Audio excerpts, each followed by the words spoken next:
Ladies and gentlemen, boys and girls, it's time for Below Grade Level. Let's talk about our crushes and have some fun. You'll see there's a beauty standing. Is she really everywhere? A reflection. One always falls onto you. The other shy and quiet. Could there be two different girls who look the same at Sweet Valley, Sweet Valley?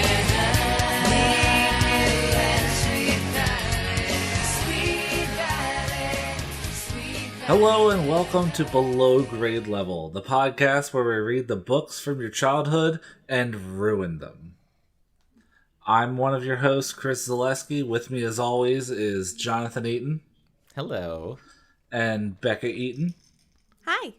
And today we have very special guests. They have been on previous episodes before on on many of our podcasts. We have Ned Kane and Kata Kane. Hi. Hello. Hi, guys. I think this is the first time, though, we're on, together, though. We've both been on separately, but this is the first time we're here together. It's true. And also of note is that we're all doing this remotely. Ned and Kata are at their house. I'm at mine, and John and Bekah are at theirs, because we live in the dark times.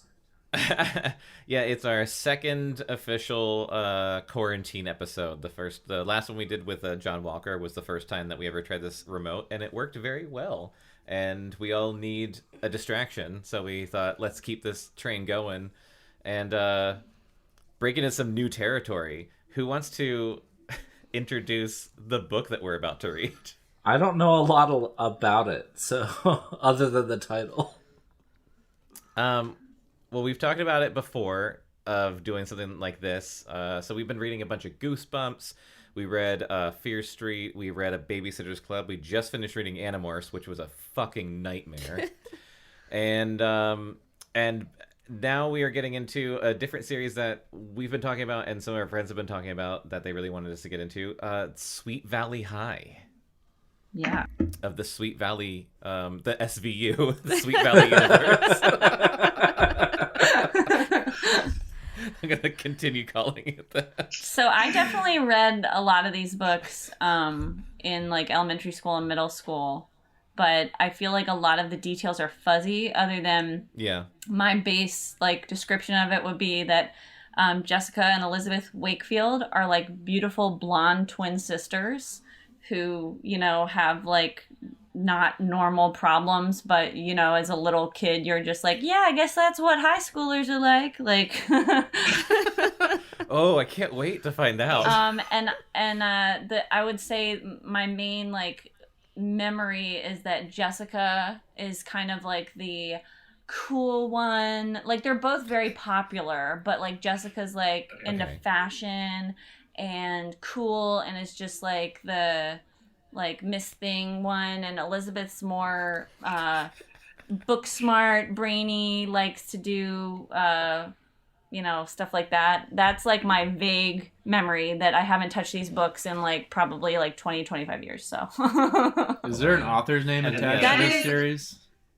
I think there's a couple. Francine Pascal? Yes. Yeah? What's Francine up to now? I'm not quite sure. I was just looking this up on Wikipedia, and apparently, which is not surprising anymore, I guess this is just what they did, but there were a bunch of ghostwriters. Mm-hmm. But basically, the author is always listed as Francine Pascal. That's just like with Animorphs. Yeah. Animorphs, yeah. Exactly. We kind of discovered that with Animorphs. We're like, this person fucking wrote all these books? So Francine doesn't exist, it's just everybody is underneath that name, or Francine exists and they're just other people.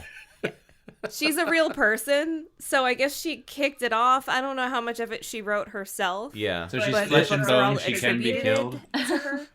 If it works the way Animorphs did, the main writer whose name's on the books would just write outlines, and then ghostwriters would probably wrote the first couple books. Write the actual book. But the main writer actually does write the outlines for every single book. And there were many.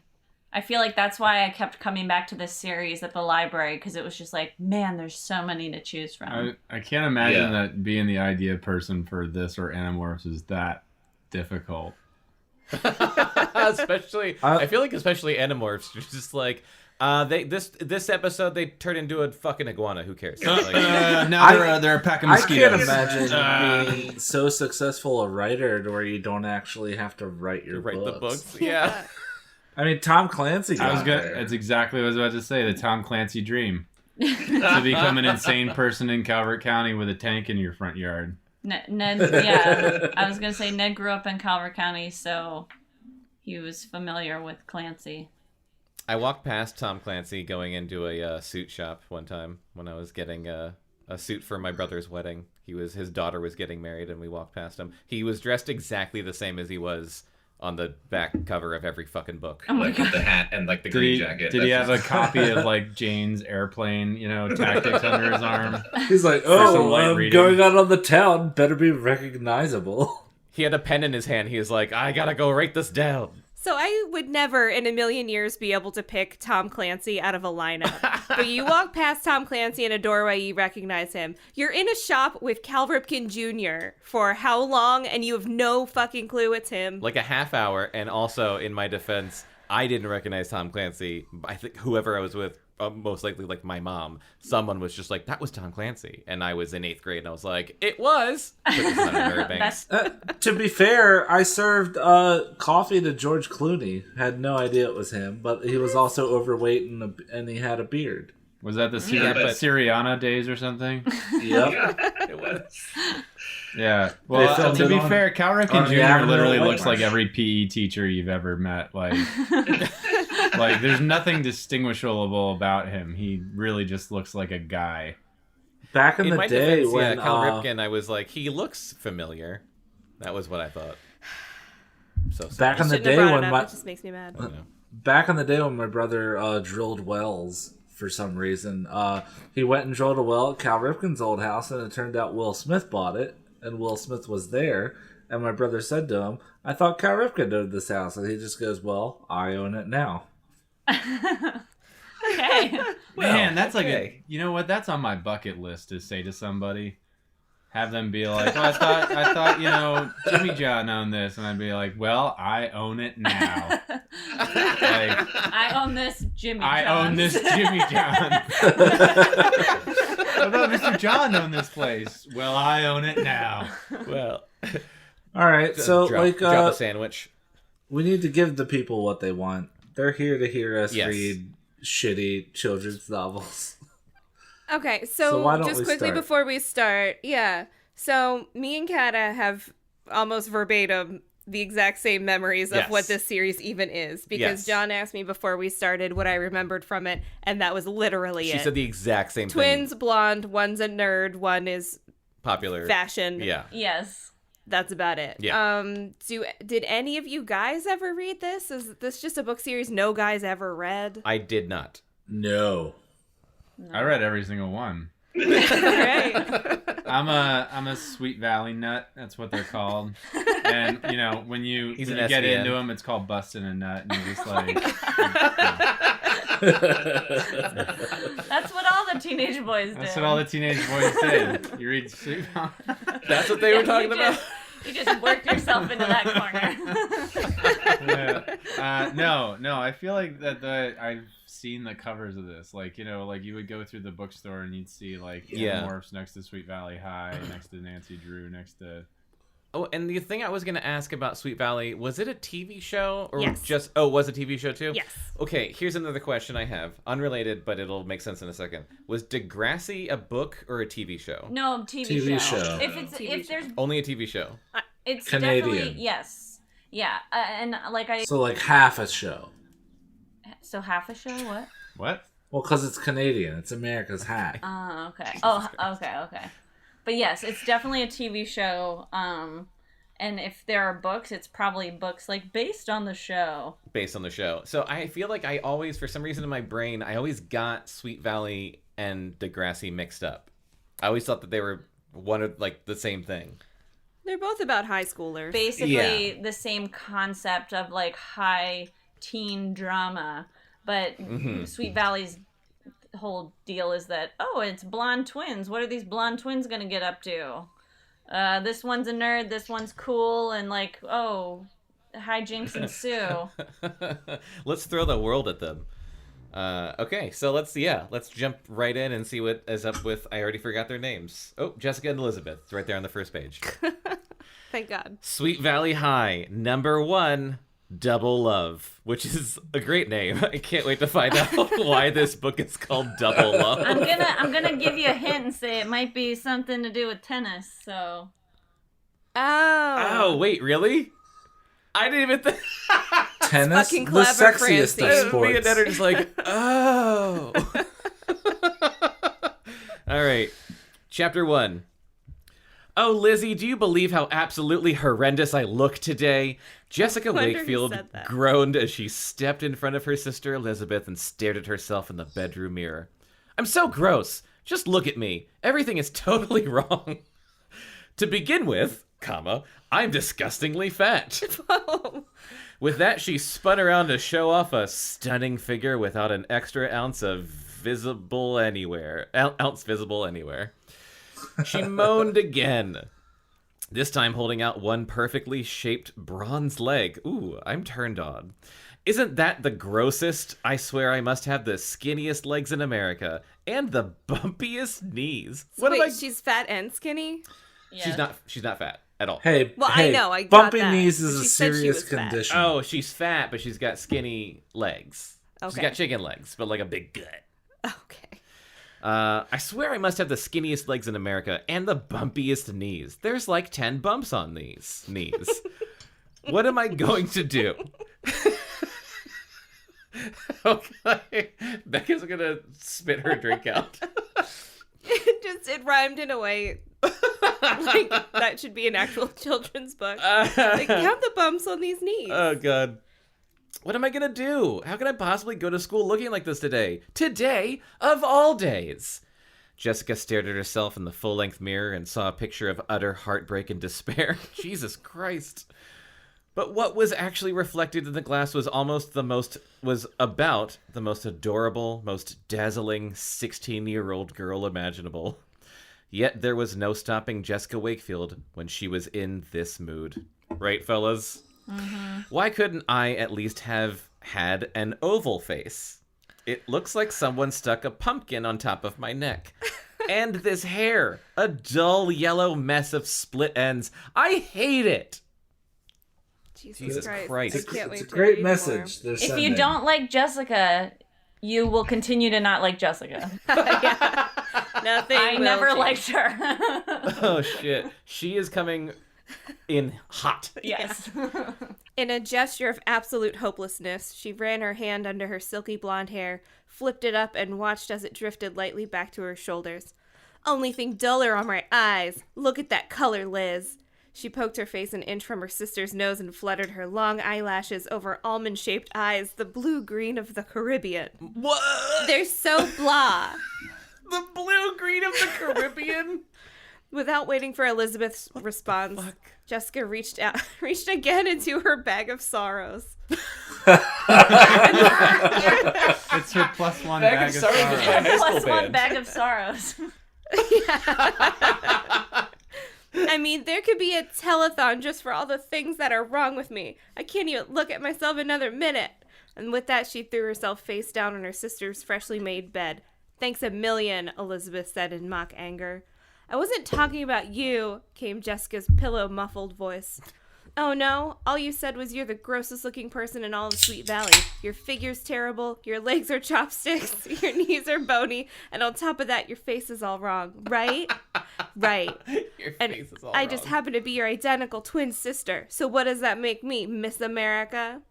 Elizabeth asked, deciding to take a good look in the mirror. If Jessica were such a hopeless case, she might be in trouble too.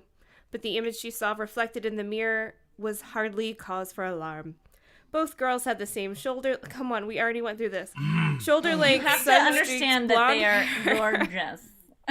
They are so blonde. Like, Their they eyes are really so hairy and, blue-green. they are so fucking hot, you guys. Yeah. These are some hot blonde twins. Two hot 16-year-old twins. Sparkling blue-green eyes, the same perfect skin, even the tiny dimple in Elizabeth's left Tit. cheek was duplicated in her younger sister's. Younger by 4 minutes. Both girls were 5'6" on the button, and generously blessed with the spectacular all-American good looks. Both wore exactly the same size clothes, but they refused to dress alike, except for the exquisite identical lavaliers they wore on gold chains around their necks.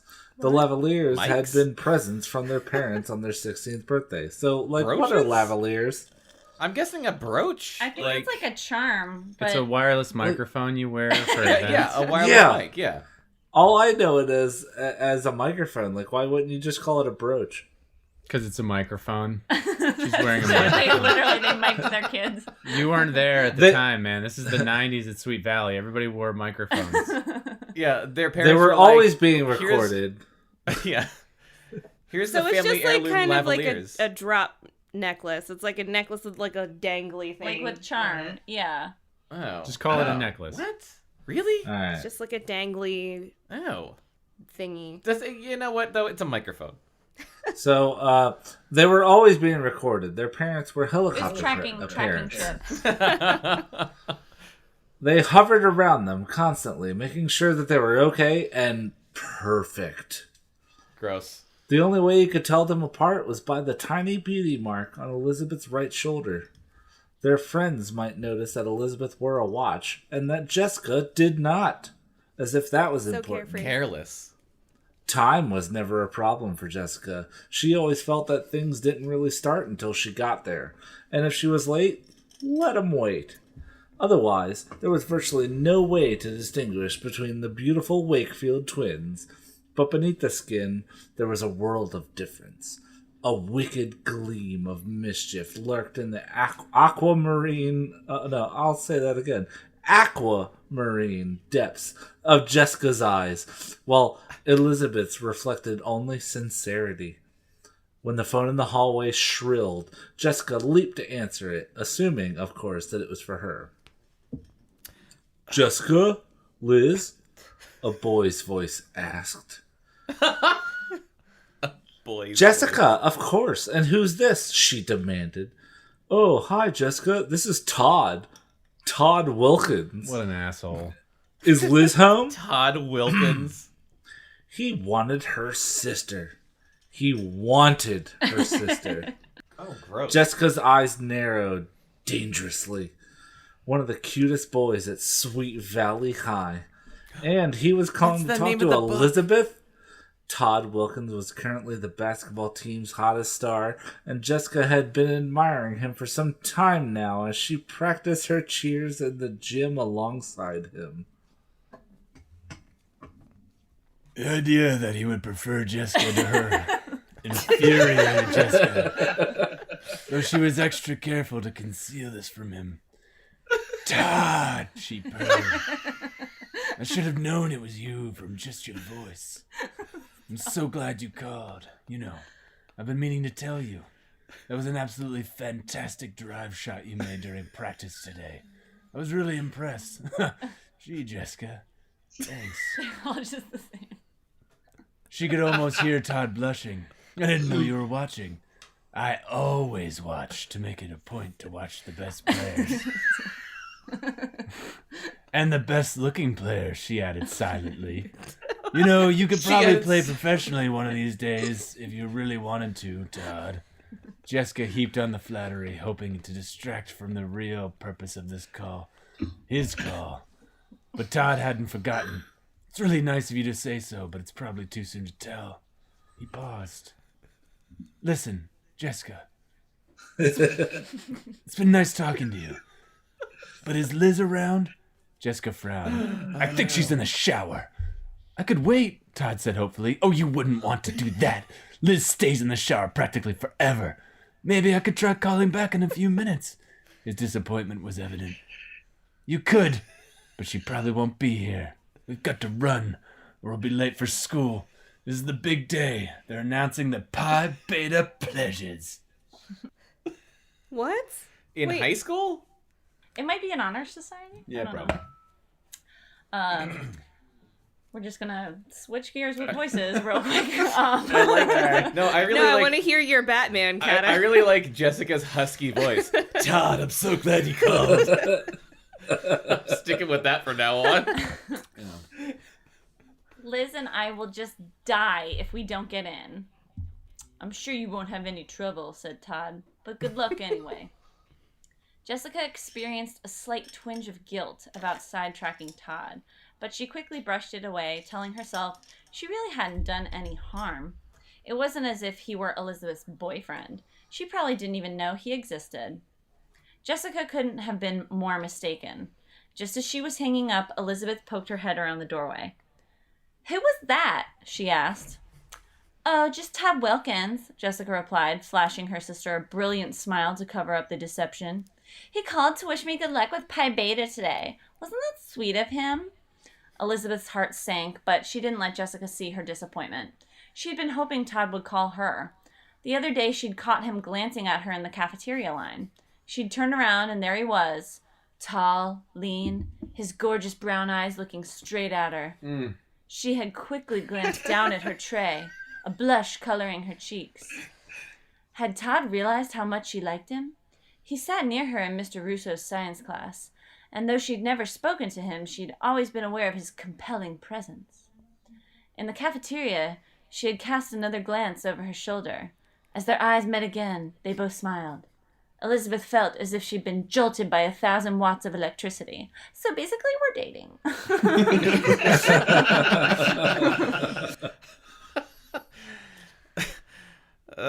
Elizabeth felt as if she had been electrocuted. He was waiting for her after school that day. As she caught sight of him leaning against the front railing, his sky blue shirt open at the throat to reveal a glimpse of tanned, muscular chest.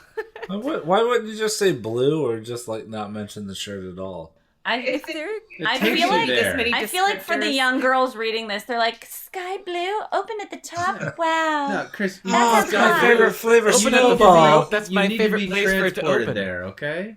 That sure could be any color. It could be a maroon. It could be a dirt brown. It could be a navy blue. It could be a royal blue. The blue makes a difference. Disgusting, but sky blue, I could sleep on sky blue. Sky blue, I'll marry sky blue. As she caught sight of him leaning against the front railing, his sky blue shirt open at the throat to reveal a glimpse of tanned, muscular chest, Elizabeth's pulse took off at a gallop. As he caught sight of her, a slow, shy smile spread across his features. He was nervous too, she realized. "Hey, Liz, I was wondering if you had today's chem assignment. I forgot to copy it down." Chemistry assignment? Elizabeth couldn't tear her eyes off that blinding white smile. Sure. I think I have it somewhere." Frantically, she began juggling books, searching for the assignment she'd scribbled hastily onto a sheet of loose leaf paper. "Are you always this organized?" Todd teased, his coffee-colored eyes dancing. "Only when it comes to chemistry," she laughed. "Ha ha ha!" Thinking of the special chemistry between Todd and her, and hoping he wouldn't notice how nervous he made her. Wordplay. Wordplay for children. Todd plus Elizabeth equals Sparks. Wait, that's math. Sorry. She walked away from Todd that day feeling as if she were floating 2 feet off the pavement. Now, discovering that Todd had preferred Jessica all along, Elizabeth felt as if she'd been grounded by a 500-pound weight. Not wanting to reveal her true feelings about Todd, she quickly changed the subject. "Speaking of Pi Beta," she said, "have you decided what you're going to wear today?" At noon, the Wakefield twins would find out if they had made Pi Beta Alpha, the positively best sorority at Sweet Valley High. Sororities in high school? The only other frame of reference I have for this is Gilmore Girls, when there's a secret sorority at Chilton. The Puffs. But yeah, I don't know. I went to public school, so.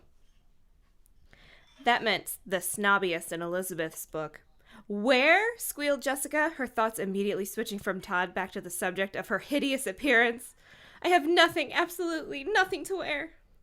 "This sounds like a job for my new tuxedo shirt," Elizabeth offered. She'd thought about wearing it herself, hoping to impress Todd when she saw him, but suddenly it didn't seem to matter. What is a tuxedo shirt? In the context of a young woman wearing it. The gag t-shirt, but I'm sure it's like probably like a nice lady's shirt. I feel like that's not Elizabeth's style.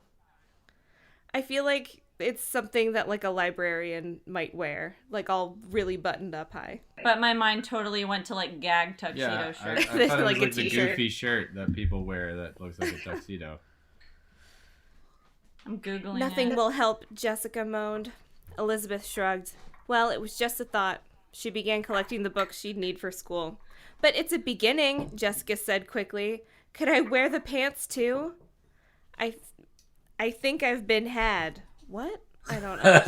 And the little bow tie? Here, this is a tuxedo shirt, guys. It looks like this. Oh, yeah. When I searched for tuxedo shirt women's, it was like... I did not know they made tuxedo t-shirts for women that had lots of cleavage. I think it's just like literally like a nice dress shirt. Gotcha. On one condition, Elizabeth said, I want the whole outfit back, clean and hanging in my closet by the weekend. On my honor.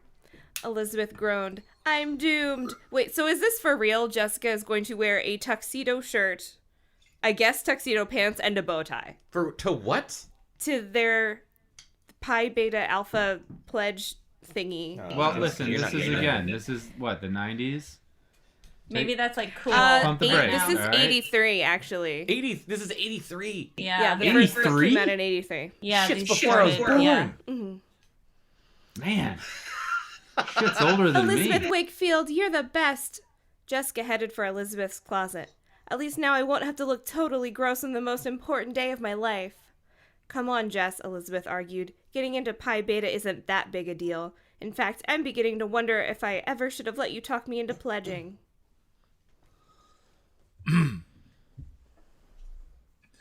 How can you say that? Jessica shrieked. You know how important a sorority is. Shriek that more. Oh, you want me to shriek it more? Are you directing me right now? That's the way. More acting. More acting. Well, she shrieked it. How can you say that? There you go. Better. Jessica shrieked. You know how important a sorority is, especially this one. All the top people are in it. You mean all the snootiest. It was an echo. It was an echo. An echo. It was an echo of the argument they'd had 2 weeks earlier. An echo. When Jessica had pleaded with her sister to pledge. Eventually, Elizabeth had given in, mostly because she and Jessica always did things together, and she didn't want anything as dumb as a sorority to come between them. I would like to interject here. I am a twin. And in high school, there was nothing that we wanted to do together. Because we already had to do everything together. Yeah. And we got along. We liked each other. But I feel like if she wanted to be in a sorority, she never would have begged me. No. I doubt it. Like, at that point, you're just like, I'm kind of ready to move on with my life in a different direction from being sewn to my twin's hip. Yes. That's all. Jessica had assured Elizabeth that the pledge dares they'd be required to do would be nothing major. Just a lot of silly fun, she insisted. Fun. Their first dare had been to order a pepperoni pizza from Guido's Pizza Palace to be delivered during Mr. Russo's chemistry class. Oh my God. I'll die, Elizabeth had protested. Just the thought of Mr. Russo's reaction petrified her. Bob Russo was the most brilliant and demanding teacher at Sweet Valley. He was highly temperamental, with a biting sense of humor. You never knew when he would cut you down or stare you into a tiny, shrieking smudge for saying something stupid. Every kid at school was terrified of him. High school teacher. And now they were going to have a pizza. He was basically Hitler. And now they were going to have a pizza.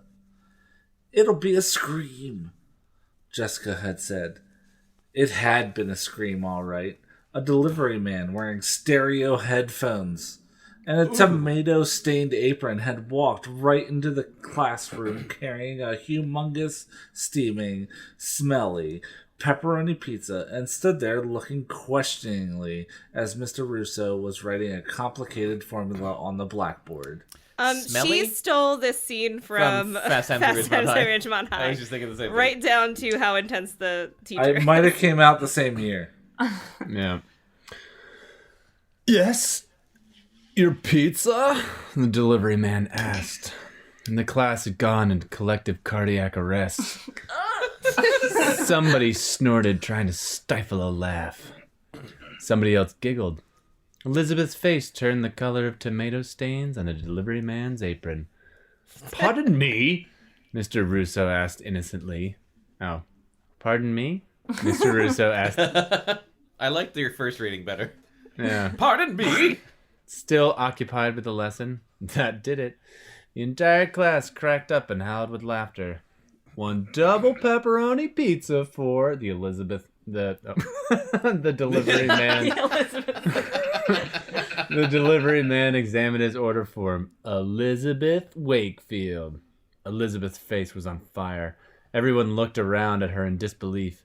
Elizabeth Wakefield, the level-headed, serious twin, had flipped out. Oh my god. Only Elizabeth knew who had really ordered the pizza and given her name. Well, said Mr. Russo. Elizabeth, is this by any chance a science project? More laughter from the kids. Elizabeth panicked. What will I say? Shooting a glance at Jessica, she knew instantly that she was on her own. Her twin was wore the more angelic expression of a totally innocent bystander. Yes, sir, Elizabeth stammered, groping for a way out.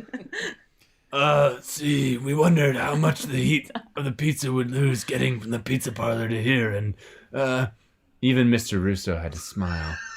He rummaged through a desk drawer and produced a thermometer.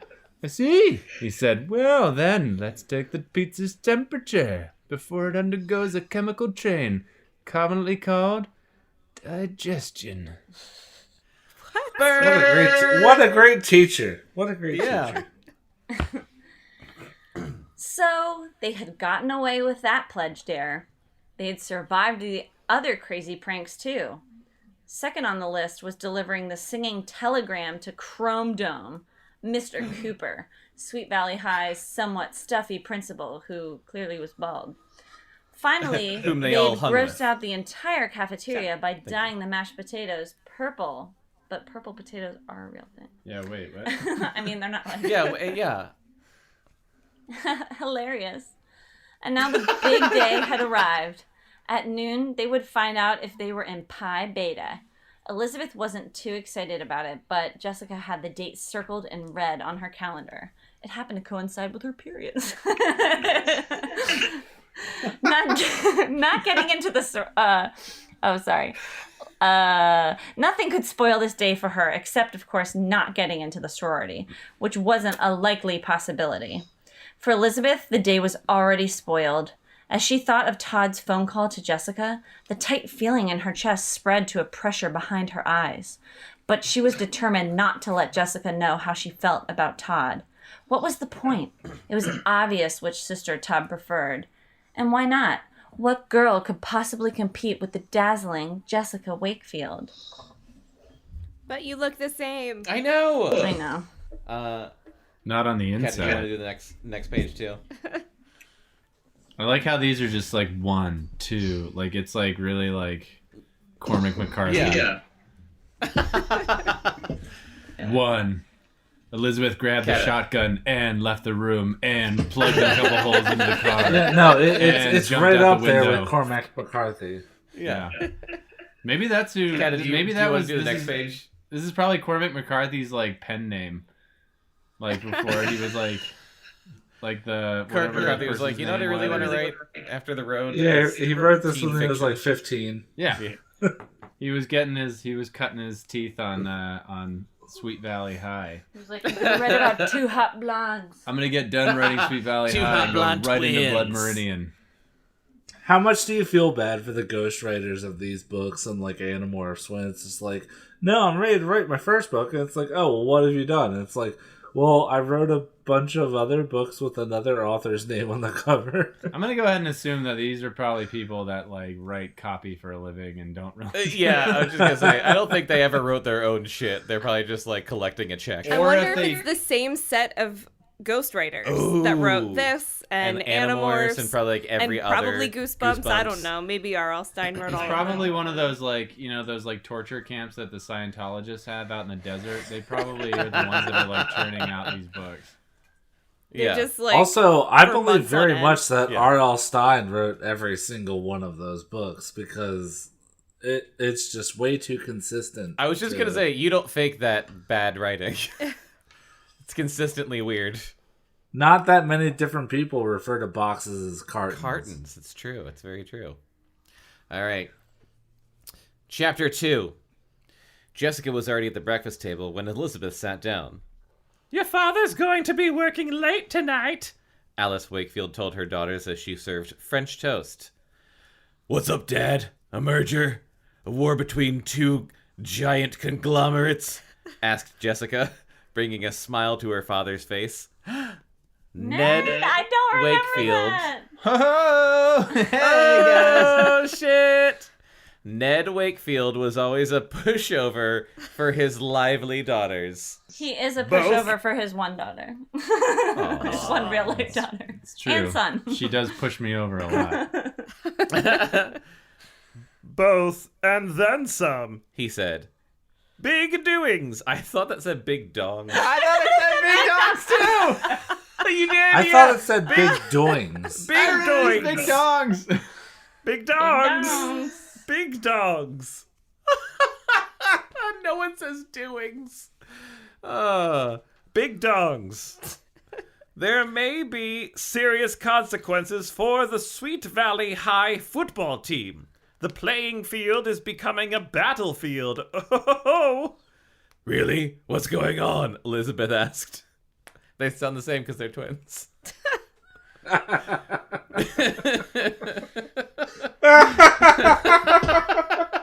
Oh no. Oh, I'm so excited to do the voice now. Oh my god. Look what you've done. We can't commit I to know, that voice. I know we can't. For two characters for this whole book. For the two main characters. We're finding it. Really? What's going on? Elizabeth asked. As a lawyer on the case, I can't tell you. I'm just doing Marco's voice from Animorphs. Yeah. It's too soon and too complicated, her father said. Mariana and I are working on it. Oh, who's this Mariana? I will be late again, though. Isn't that bad enough news for you? Working late with Mariana, my assistant. There's nothing going on between us. Don't look into it. Just working on the big case. You know, big dogs. I mean doings. Ha ha ha. Okay, mystery man, Jessica laughed. Jessica, said her mother. Aren't you coming home late too? Don't you have cheerleading practice? Right, I won't be home till at least 7. And Liz, isn't this a late afternoon for you at the Oracle? Uh-huh. Looks like the whole Wakefield clan will be out doing things, Elizabeth said. Therefore, said Alice Oracle? Wakefield. I'm guessing. Ever seen The Matrix? I was just gonna be like, the psychic shop? It's a newspaper. Okay. Therefore, you can drive the Fiat today, she said. The twins squealed with delight. Only on rare occasions were they allowed to drive to school in the family's second car, the little red Spider convertible. Oh, wow, Jessica said, jumping up. Am I going to be... Hold on, sorry, it's awkward sentence structure. Am I going to be hot today in my tuxedo shirt driving my Fiat? Look out, Sweet Valley. Jessica, her mother interrupted. I'm sorry, honey, but Liz will have to drive. What? Jessica's anguished wail filled the entire kitchen of the Wakefield split-level home. Did her anguished wail sound like this? What? Hold on. Certainly. Why is pointing out that it's a split level home important? We gotta To cram take all you the there, exposition man. we can To in transport you. I know Todd has coffee-colored eyes and a sky blue shirt. Without knowing wanna that, they know. could be living in a garbage dump. Jessica, you know very well that you can't drive for 3 weeks. You got can that stop DUI. looking at me that way. You're the one who had the accident. You're the one that had the accident. You hit that man on the side of the You got road. that DUI pledging this sorority, getting drunk. Jessica, you're on your 3rd strike, for God's sakes. Just stop. The sorority in your undetermined year of high school. That's not fair, Jessica whined. I'm not going to school to be humiliated like a kindergarten child. Oh, forget it, Mom. Just forget it. I know Liz is your favorite, and I'm just an afterthought. Come on, Jess, let's get going, Elizabeth said patiently. You know what you're not going to miss today for the world? You know what you're not going to miss today for the world. There's not even a question mark at the end. I don't know. What? You know you're not going to miss today for the world. Jesus Christ. Yeah. I'm sorry, guys. Yeah. I forgot how to read. What do you mean? Yes. What's Pi Beta Alpha going to do without you? Let's just go or we'll be late for school. Accident. Jessica muttered after they had climbed into the car and were driving through Sweet Valley, the little green jewel of a California town where they lived. Did you know, Sweet Valley, we've only said it like 50 times before the debate. Boy, this sure is a sweet valley. It was just a tiny dent in the fender. She makes it sound like a 6-car pileup on the LA freeway. That tiny dent cost $200 to fix. In 1983, Elizabeth that's said like dryly. $5,000. That's like $800,000. Their dad's a lawyer. Their dad is a lawyer, that's true. Wishing her sister would stop complaining and let her enjoy the drive through the valley. As she did very often, Elizabeth thought about how lucky she and Jessica were to live in Sweet Valley. Everything about it was terrific. The gently rolling hills, the quaint downtown area, and the fantastic white sand beach only 15 minutes away. She and Jessica were even luckier now, with a new in-ground pool in the backyard. Jesus. You know, Jesus Christ. priorities. Yeah, it's fucking spoiled ass kids. I know. Don't you wish we lived up here on the hill like the Patmans and the Fowlers? You can't be serious, Jess, Elizabeth admonished. Like that's a word people understand that would read these books. It's to grow their vocabulary, Chris. Back off. But she knew perfectly well that her twin was totally serious about wanting to live on the hill where Sweet Valley's very rich lived in sprawling and posing mansions. Dad does all right, Elizabeth went on. He certainly works hard enough. He's out late practically every night these days. Not like he's cheating With on Mariana. our mom. You guys Lizzie, have a I've been fucking wondering in-ground about pool in 1983. Does that seem... Hold on. The thing I just joked about is getting mentioned, maybe. Oh, no. Lizzie, I've been wondering about that. Does that seem funny? What? Dad out every night. And one night I called his office and that new woman lawyer answered. You mean Miss West? Yes. I wanted to do that voice so bad, but I didn't know if we were committing to that. Like, Yes, but you heard what Dad called her this morning. Mariana. Well, that's her name, silly, said Elizabeth. Trying to sound more unconcerned than she really was. I thought it was Jessica who had that voice. One of them has it at one time. they're twins. They're both twins. They use it exchangeably. Okay. Yeah. It's one of She their had twin wondered jokes. about her father and Mariana too. Well, I don't know, Liz. She sounded pretty seductive on the phone. I was like, is that saying seductive? It's a break. It's seductive on the phone. Jessica, When really? she answered, she was like, Sometimes I think you're wacko. Okay, don't get so shook, Liz. Ooh, shook. Shook. That's like a modern day. it's like that's a now phrase. This was ahead of its I'm time. shook. Jessica glanced out at the spacious homes and heaved a great sigh.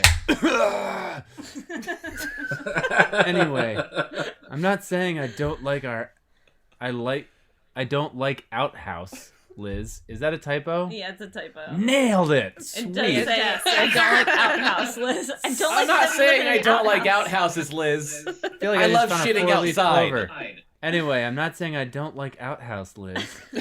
But having a lot of money like Bruce Patman or Lily Fowler can't be all bad.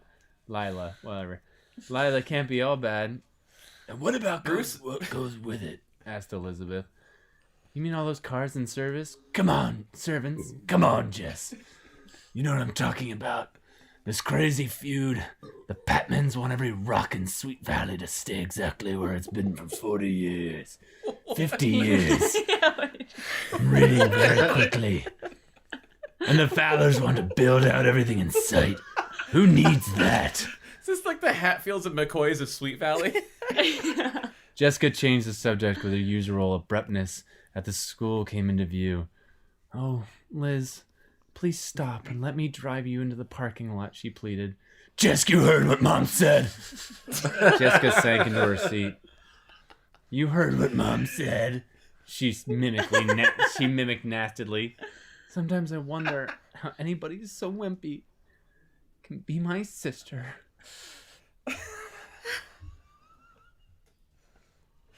Oh, shit. Elizabeth slid the Fiat into an empty space in the student parking lot.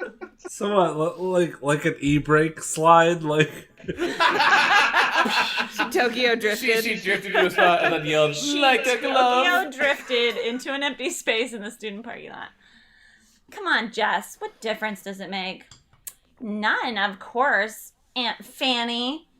Elizabeth sighed. What? She knew that tone all too well. It meant a storm was brewing, one that could turn into Hurricane Jessica. I'm sure you'll be allowed to drive again soon, she said encouragingly. Daddy's 3 lawyers weeks, got you off. After all those DUIs you got. They found fault in the pedestrian you struck. Don't worry about it. turns out the guy you ran over was a hobo. No one cares. But Jessica wasn't listening to a word. She was out of the car in a flash, slamming the door so hard that Elizabeth winced. How did it always turn out this way? She just did what her mother said, and somehow she was always wrong. Even worse, she felt guilty. Just please, Elizabeth said, scrambling out of the car and facing her stormy-eyed twin. Jessica just stood there smoldering, refusing to relent. Look, I'll talk to Mom for you, Elizabeth said. I'll ask her to let you drive tomorrow. So condescending. Yeah. Tomorrow? Jessica sneered. You may be a tomorrow person. I am a today person. Don't do me any favors. Jessica wasn't going to let up. She kept turning away, refusing to look at Elizabeth. Jessica could hold a grudge the way the Patmans held onto their money. God damn, they are slamming on the Patmans and the I know. Fitzgeralds or whatever the other people's names are. The way the Patmans held onto their... The Patmans. Patmans. held onto their Well, money. that's what I was going to say. His name is Bruce Patman. Yes, Patman. Bruce Patman. Yes, we hear it. Bruce We all Patman. hear it. It's ridiculous. Just as Elizabeth was deciding this was a lost cause, she saw Enid Rollins, daughter of Henry, her best friend, coming across the lawn, waving Lead to singer her. of Black Flag. Something was cooking with Enid. She had sounded excited when she called Elizabeth the night before and had said she had something vital to tell her. Elizabeth was dying to find out, but Jessica was still pouting. Wait, Jessica was still pouting. Elizabeth was trying to find out. I'm trying to figure out who knows who. Okay, Enid is Elizabeth's best friend. Yes. Right, okay. Jess, I have to talk to Enid. How can you be best friends with somebody as blah as Enid Rollins? I don't want you to go over there. Somebody might think it was me talking to her. Valid. It's valid. Enid is a wonderful person. Why don't you like her? Enid is a nerd, and there's something weird about her. Just then, Jessica glanced over her shoulder. Apparently, something she saw swept away her anger in a flash. She threw her arms around Elizabeth and gave her a swift, powerful hug, almost lifting her off the ground. "I've decided to forgive you," she announced, beaming. "Go on, talk to Enid. I'll see you at noon." Surprised, but not unaccustomed to Jessica's swift changes of mood, her mood swings, Elizabeth hugged her back and ran to catch up with Enid. "So what's the big news?" Elizabeth asked as she fell in step with her friend. "Not so loud, Liz!" Enid Rollins said, looking around and blushing as though the entire student body were eavesdropping. Elizabeth smiled. "Don't be silly. There's nobody near us." When Enid didn't smile back, Elizabeth knew her friend had something serious to discuss. Elizabeth and Enid had become best friends when they had taken a creative writing class together the year before. Enid was a terrific... Enid was a terrific I thought person. that was an ad-lib. I'm sorry. And it wasn't. It was in the book. It absolutely wasn't.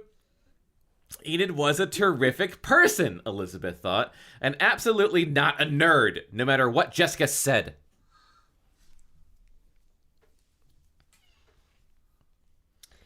With her shoulder-length brown hair and large green eyes, she was really pretty. And in her quiet way, she was very smart and very funny. Jessica figured anyone who was quiet was dull, but Enid Rollins was anything but dull. There was something almost mysterious about her, as though she knew things that other people didn't, or had a secret she wanted to keep. Which? Like she just told me she had. They were nearing the school door when Elizabeth saw handsome, spoiled Bruce Patman sliding his black Porsche into a parking spot. Okay, so we've done the Batman voice for the wrong character. Absolutely. You really fucking jumped the gun with that Batman voice. We absolutely need to switch the Batman voice to Bruce Patman. That's the twist. It was Elizabeth all along. Enid tugged on her friend's arm. "Let's sit for a second," she said. Elizabeth quickly sat down beside her on the grass, eager for the news. "Well?" Enid blushed even redder than before. Then she smiled so radiantly that for a moment she became a brand new person. "Who is he?" Elizabeth asked. "What?" Enid looked shocked. "You heard me. Who is he?" Enid shook her head in amazement. "How can you see into people like that, Liz? You could be a detective or even a mystery writer." Now, Spoiler alert, turn to they blush. will absolutely be solving mysteries in future books. Awesome. Enid knew her secret dream, to be a writer. Not just a reporter the way she was in the Oracle, but a serious writer. Someday she wanted to write poems or plays or even novels. She was sharpening her skills, too, right now at the school newspaper. Elizabeth wrote the Eyes and Ears column for The Oracle, but no one knew who the writer of the column was, and Elizabeth couldn't even tell her best friend about it. Many times she ached to tell Enid or Jessica or somebody, but she didn't. Only Mr. Collins, the faculty advisor for the paper, knew. It was a tradition at Sweet Valley that if the identity of the writer of the Eyes and Ears column was discovered before the end of the term, the students threw that person, fully clothed, into the swimming pool. That's horrible. Jesus.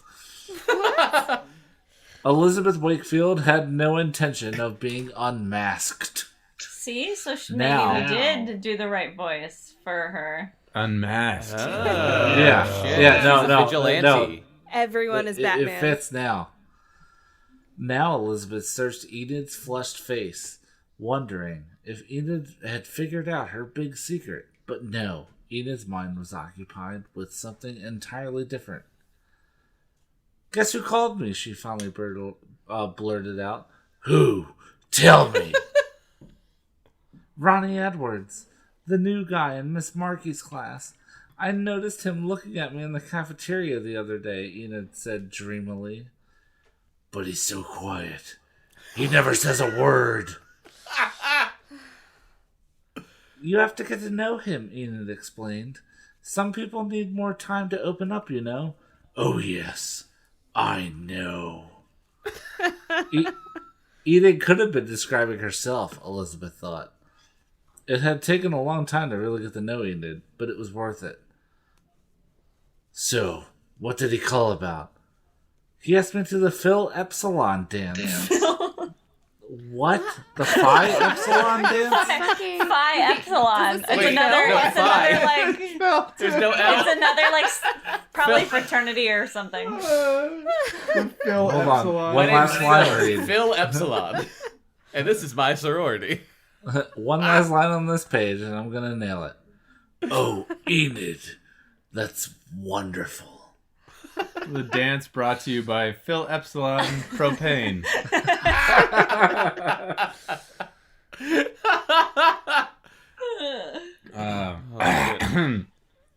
Isn't it great? I'm so happy, Enid said. Then she asked quietly, "Who are you going with?"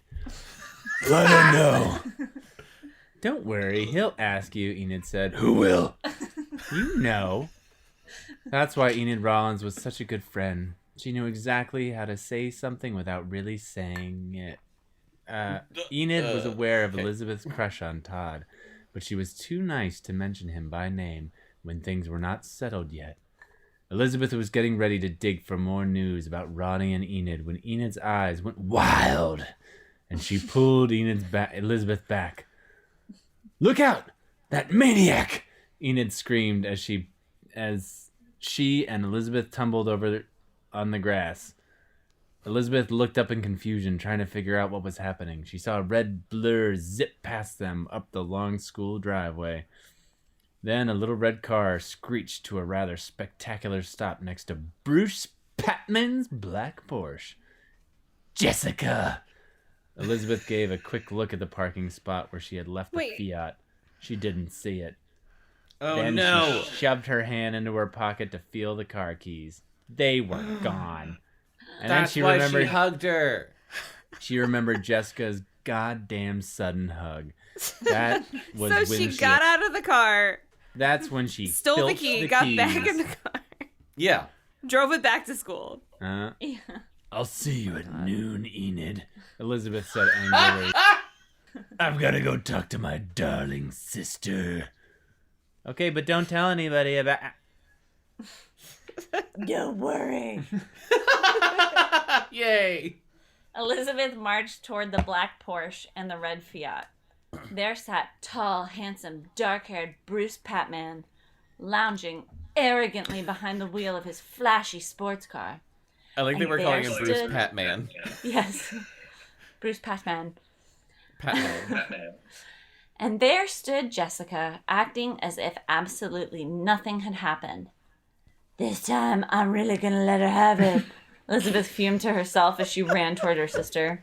She was so angry that she didn't even notice somebody running alongside her. Hey, what's the hurry? It was Todd Wilkins, and he was smiling. Son of a bitch. I was hoping to talk to you. Elizabeth was in total shock. There he was, Todd Wilkins, the man of her dreams, the 16-year-old man of her dreams, standing 2 inches away from her. Well, she stammered. What about? She could have kicked herself. Why did she turn into a complete idiot the minute Todd was near her? Said like an ace reporter, Todd laughed. Right to the point. Lois Lane had better watch out for you. They were both laughing now. Then Todd said, I was wondering if... Just then the bell rang, and students started swarming toward the building. Todd frowned. We'll be late, he muttered. Listen, will you be around after basketball practice? Sure, Elizabeth said, her heart beating faster. I have to stay late at the Oracle.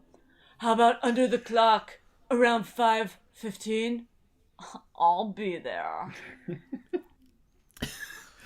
Elizabeth I mean, they're in watched California, Starry. guys. Come on. Yeah. As a spot-on California Todd. Yeah. Elizabeth watched starry-eyed as Todd loped gracefully like a gazelle across the lawn. Suddenly, she remembered Jessica. She whirled around and spotted the black Porsche and the red Fiat. But Jessica was gone. Between classes, the halls of Sweet Valley High resembled the battle scene from Star Wars. What? That just released last week. Yeah. The single battle scene from the one Star Wars. The Star Wars. Resembled From the battle that- scene from Star Wars. The battle scene from Star Wars. Yeah, from Star Wars. Yeah. The one war. Guys, I can't do it. I can't get past it. I can't. It wasn't plural then. Yes, it was. This is 1983. There's at least been New Hope and Empire and Return And of they're the Jedi. looking forward Not- to nerd Not in return this parallel the universe. following year, right? 84. This is 83. So this could be either right before or right after Return of the Jedi, but there's at least two. It's at least two Star Wars movies. Who's the Nope. author of this? Nope. Francine, In this universe, there's Pascal. only been Francine one Pascal? Star War. Francine Pascal, you bitch. Between classes, the halls of Sweet Valley High resembled the battle scene from Star Wars, that movie that the kids love, with bodies hurtling in all directions, accompanied by collisions and dropped books, lasers, and Wookiees. It was while Elizabeth was picking up dropped books. Hers books. It was while Elizabeth was picking up hers books that Jessica raced by, wearing a smile brighter than the California sunshine in July. God, that sentence really pisses me off. It's so That wrong. really It's bothers just- me. Her teeth were yellow. No like wonder the sun. people are fucking stupid now. It was while If these Elizabeth were- was if these picking were the up books they were hers. reading Like, when they were I kids. understand it, but I don't like it at all. Excuse me, these were the books me and Kata read as kids. Are you calling And us look at you now. stupid? I have the most sensational news, Liz! Down on her hands and knees, Elizabeth looked up. Why, she wondered, didn't Jessica ever... Why? Why won't Why you didn't- die? Why Why didn't won't the Jessica- poisons work? Why won't I replace you? Why didn't Jessica ever get caught in such ungraceful situations? Because she was Jessica. If a book of hers ever fell down, there was always a handy male eager to pick it up with his stupid penis. What news, Jess? You won't believe it. Is it about the dance? You'll see. And she darted off, pausing to look back. Lizzie, dear, do get up off the floor. I would positively die if anyone thought it was me grubbing around like that. Bite your tongue, Elizabeth warned herself. Don't say what you're thinking. Murder's still illegal in California. Didn't add that line. Oh my god. Like, she's hopeful that it won't be soon. Counting down the days. Maybe one day the Supreme Court will overturn that one and I can kill my fucking sister. She gathered her books and stood up. It wasn't until she was halfway down the hall that she realized she'd been so angry at Jessica's remark that she had forgotten to ask for the car keys. Elizabeth. Oh, Elizabeth. Or did At Jessica, noon, or does Elizabeth have the keys? Wait, who has the Fiat? Jessica has the keys. Jessica It has doesn't the matter. keys. I want stole to them off run a Elizabeth. Sweet Valley High like RPG now. Oh shit. I will 100% You participate. loot the locker, you gain the Fiat keys. I'm gonna roll for flirting. You botched it. You punched yourself in the face. At noon, just as the president of Pi Beta Alpha was about to announce the list of new sorority members, Jessica leaned over to Elizabeth and whispered, I think Todd's going to ask me to the Phi Epsilon dance. I'm sorry, the Phil Epsilon dance. The The dance brought to you by Phil Epsilon Propane.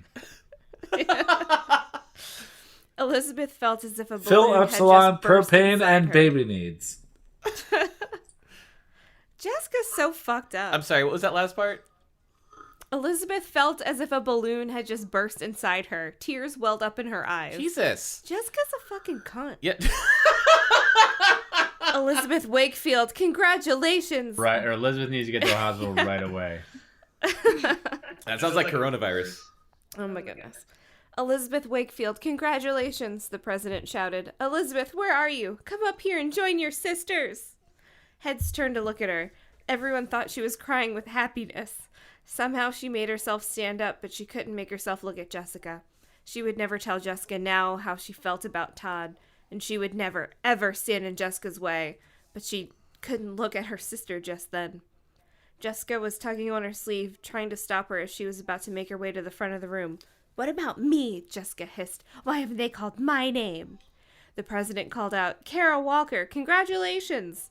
Jessica applauded reluctantly for her friend. Elizabeth stood beside Jessica's seat. She wouldn't go up there and accept membership until Jessica's name was called. After all, the only reason she had decided to pledge Pi Beta was so she and Jessica would be together. Lila Fowler, another friend of Jessica's, was called. Even Enid Rollins got in. That nerd? And she'd pledged Pi Beta mainly to keep Elizabeth company. Elizabeth applauded loudly for her best friend. Oh, I fucking hope Jessica doesn't get in. That's... Ugh. I mean, if they're going in alphabetical order, they would have said her name by now. Yeah. Although if they're going alphabetical order, why do they start with the W? That's true. It's because they're not going with suspenseful order. Yeah. But still, Jessica's name was not called. Could it be that her sister might have been blackballed? What? Which is a term that no one of the age that yes, when they read this didn't and understand. Who in the high school would have blackballed her? Jessica, co-captain of the cheerleaders. Beautiful, popular Jessica. With a pleased smile, the president announced, "Last, but absolutely not least, Some night Jessica Wakefield. Congratulations." Elizabeth and Jessica ran up to the front of the room. Even though her tears had dried, Elizabeth felt as if she were still sobbing on the inside. Jessica was ecstatic. "There's so much I want to learn about Pi Beta Alpha," she was gushing to one of the senior girls. "For instance, how many votes do you need to become president?" Jesus Christ. Climb the ladder already. For Elizabeth, the rest of the day was spent playing catch-up, but she never quite did.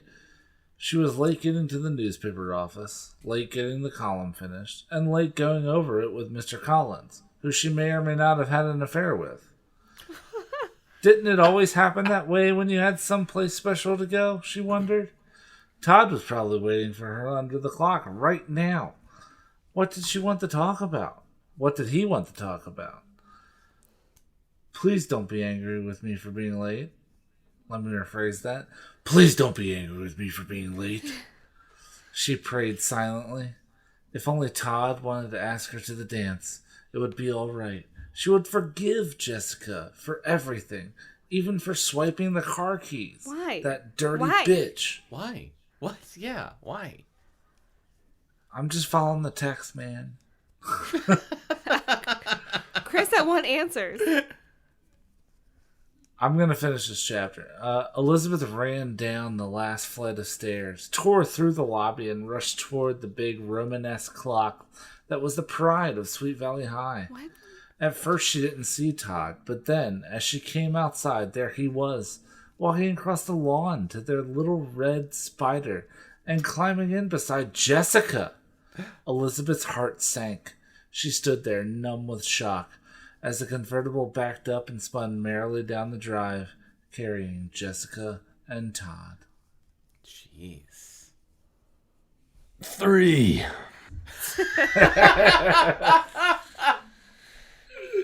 Sorry, I'm in the McCarthy zone. You have nothing to apologize for. Is anybody home? The call brought Elizabeth to the top of the stairs. "Stephen! You must be that ugly Wakefield twin I hear so much about. What's the matter? No hello for your older and infinitely wiser brother?" Elizabeth hurtled down the stairs and into her brother's outstretched arms. Your repulsive face couldn't have shown up. Oh, your repulsive face couldn't have shown up at any better time, she said with her first real laugh of the day. Disentangling herself from her sister's hug, Stephen gave her a questioning look. "Yeah? What's up?" "Oh, nothing," she lied hastily. "I just have these spells when I get totally weird and actually start missing you."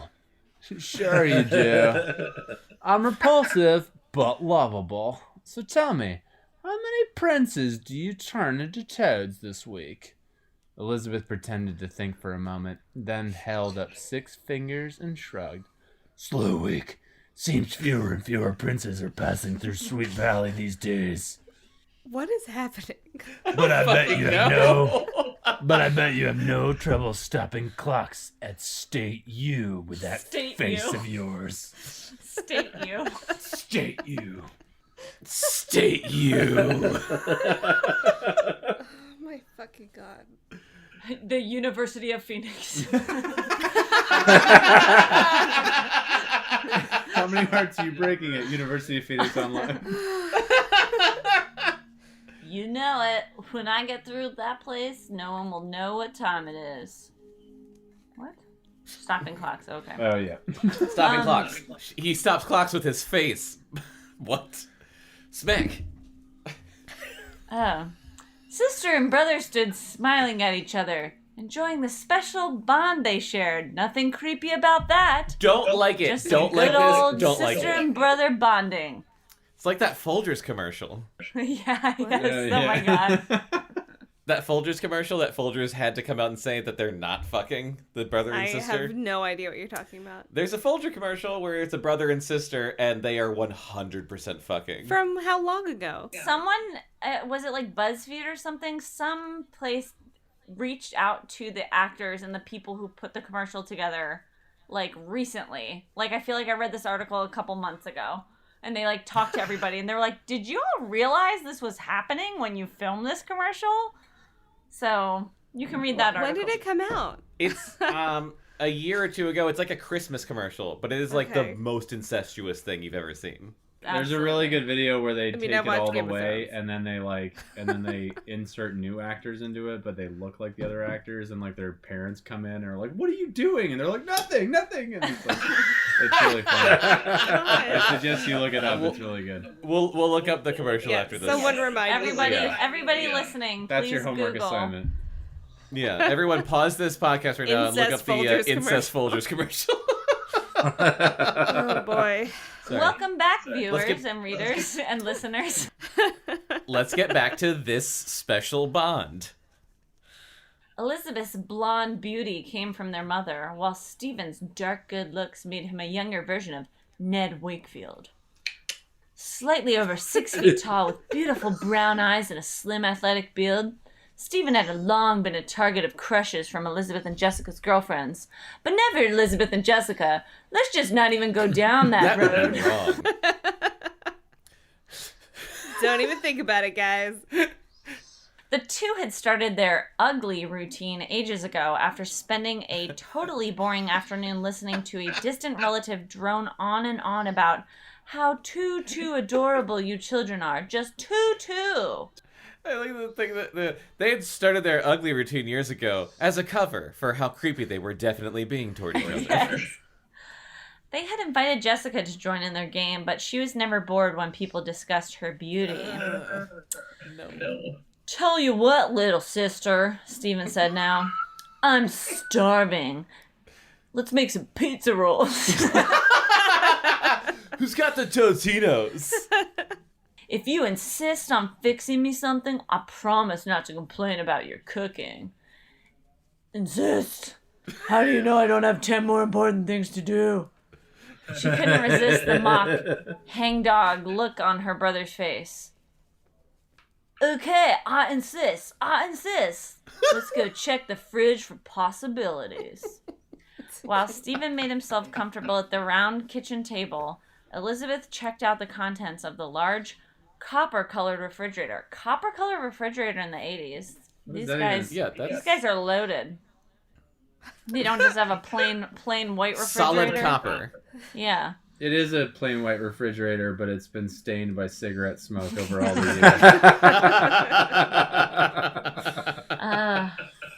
How are things on the home front these days? He asked. Hey, I live that cigarette smoke life, and I don't find that funny. I apologize. I find it hilarious. All right, good. All right, there we go. Oh, great. Just great. Elizabeth mumbled her back to him. What? Carrying cold cuts, mustard, pickles, and a carton of milk, she came over to the table. Things are okay. The usual, I guess. School, homework, stuff, you know. Should she tell Stephen about Todd, she asked herself? Or about Jessica? Or about Jessica and Todd? Or about Todd and Jessica?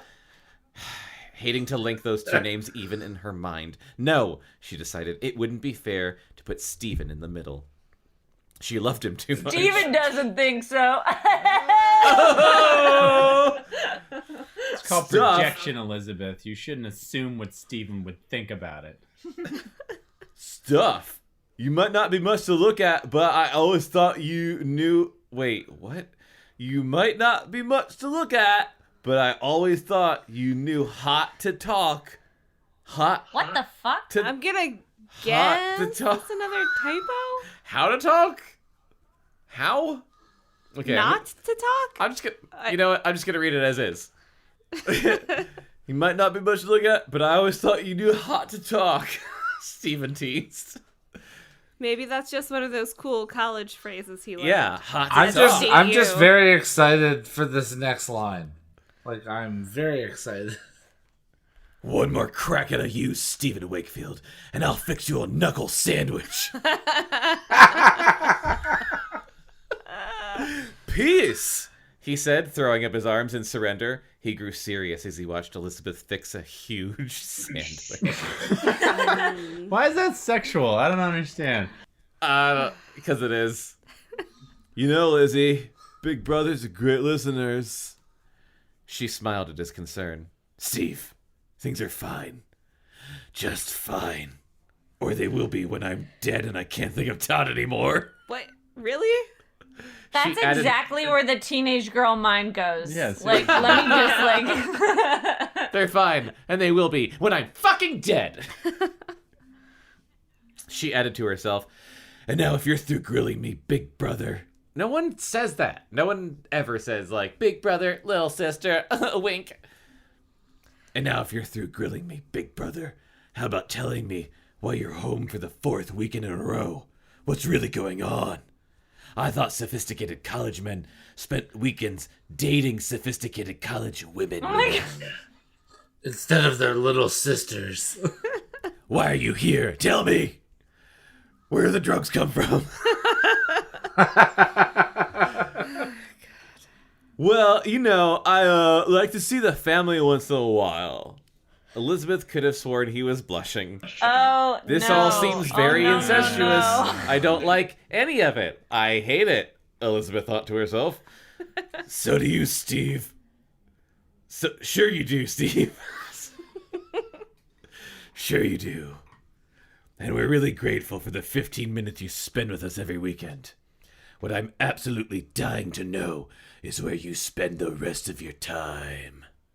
What? Why? Ba-na-na-na.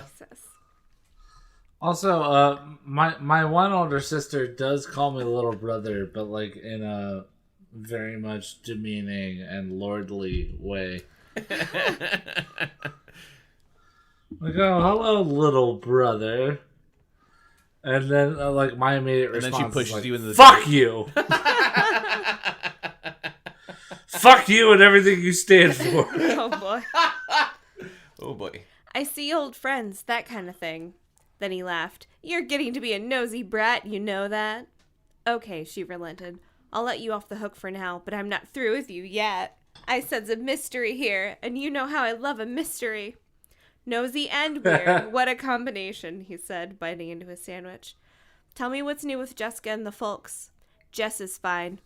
Boy, is she ever, Elizabeth thought. And the folks are too, I guess. You guess? He asked between bites. They're so busy I hardly see them. Mom's always rushing off to meet a client. Her design business is really booming. And Dad, well, he's always out. He's working on a case with a new lawyer in the firm, somebody by the name of Mariana West. She used to be married to that big heart specialist, Gareth West. Heart specialist? that big heart specialist, Gareth West. Not cardiologist, heart specialist. Yeah. I like to think of it as big heart specialist, like, like big and tall stores, but like he only studies like baboon hearts. Big hearts.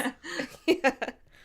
Dad and a shit, divorcee. this is a fucking tiny heart? I want nothing to do with this. I don't know. What is this? What is this? Made out of Legos? What am I supposed to do here? I only do big hearts. Why'd you call me here? Dad and a divorcee. Stephen lifted one eyebrow. For heaven's sake, Steve, you're as bad as Jessica. She said, and I quote, if I were married, I wouldn't let my husband spend so much time with a good-looking divorcee. Wait, say Steve lifted one eyebrow again. Steve lifted one eyebrow. That was the wrong way. It was the wrong way. I did it wrong. Okay. Say it again. No, I'm not going to. Say it again. Nope. I feel like divorcee isn't a term people really use anymore. Divorcee. Like, ooh, a divorcee. A divorcee. How like, scandalous. It sounds like instead of divorcee, she means slut. Yeah. And I don't know why. Oh, you mean a harlot? Yeah. Yeah. Oh, someone You who know how couldn't loose make those her marriage divorcees work? are. Yeah. You mean a non-Catholic? Obviously, it's her fault. What if those Protestants? You mean a Protestant? Stephen nearly choked on a sandwich at Elizabeth's perfect imitation of their sister's voice. Her identical sister's voice. Do identical twins have the same voice? I don't know. Probably. I have no idea. Okay, now I know who's talking. Oh. If I knew me, it's Jess, me. she wouldn't let a husband of hers get any farther from her than the length of a 2-foot leash, he said. Just then the back door flew open and Jessica rolled in, smiling as only she could when her day had been a perfect dream. Steve! She squealed, dropping her books on the counter and rushing to hug her brother. I didn't know you were coming this weekend. She stepped back to get a better look at him. You're absolutely too gorgeous. Aren't we lucky, Lizzie? So fucking incestuous, she asked. I don't like said, it. Aren't we lucky? Aren't we lucky to Are have we lucky such to have a hot brother? older brother? They also We both established fucking. that this is the 4th weekend in a row that he has visited, and they're talking to him like they haven't seen him in years. Yeah, I'm like, I believe everyone reading right now has siblings. Like, have you ever been like, I'm so lucky I have the handsomest, like, little sister or, like, big brother? Like, no. You're just like, what? Fuck you. So like, it should have been like, do you want to fucking play a video game? No, neither of us have siblings that are the opposite sex, but like I guarantee if I had a sister, I wouldn't be like, you're so pretty. Thank God you're pretty. You're so pretty. Yeah, no, as someone that has sisters, you say to them like, you're fucking hideous. Get away from me. Yeah, I was gonna say, I have a sister and a brother, and I feel like I can think of times like being like talking to my sister being like, oh, I like your dress, oh, you look nice, like that's great, but like my brother, like, yeah, oh, we have the handsomest brother in town, like no. I remember one time me and my oldest sister, we were going to the pool and she had a bathing suit that was white, so it just looked like underwear, and I just went bad? No. I was like, I probably had to have been like 8 or something, and I was just like, no. You were still no, we're not going to the pool with you wearing underwear. So to continue, you're absolutely too gorgeous. Aren't we lucky, Lizzie? She asked, turning to flash dazzling white teeth at her unsmiling sister. We probably have the town's, maybe even the state's handsomest brother. What? That repulsive thing? Elizabeth teased. What? This repulsive thing? Stephen added. Hilarious. Why in the world are you two still playing that ridiculous game? You wouldn't think it was funny if you were really gross looking, Jessica said, shuddering at the thought. What the fuck? What? Yeah, Hold on. I'm not going to ad-lib this. This is literally what it says. Jessica said, shuddering at the thought of having anything other than an attractive family. What the fuck? Jessica truly is the worst. Yeah, like Jessica... She's a bad person. I'm firmly on Team Elizabeth. Like... Yeah. Jessica sucks. Elizabeth busied herself with cleaning up the table, tuning I'm out on Team Jessica Elizabeth, and Elizabeth is fucking her brother. That's how firmly against Jessica That's how I low am. the bar is. She wanted to ask Jessica where she and Todd had driven off to, but she just couldn't. Maybe I'm afraid of the answer, she thought. She felt tears starting to fill her eyes, but she willed herself not to cry. You got this. You got this, Elizabeth.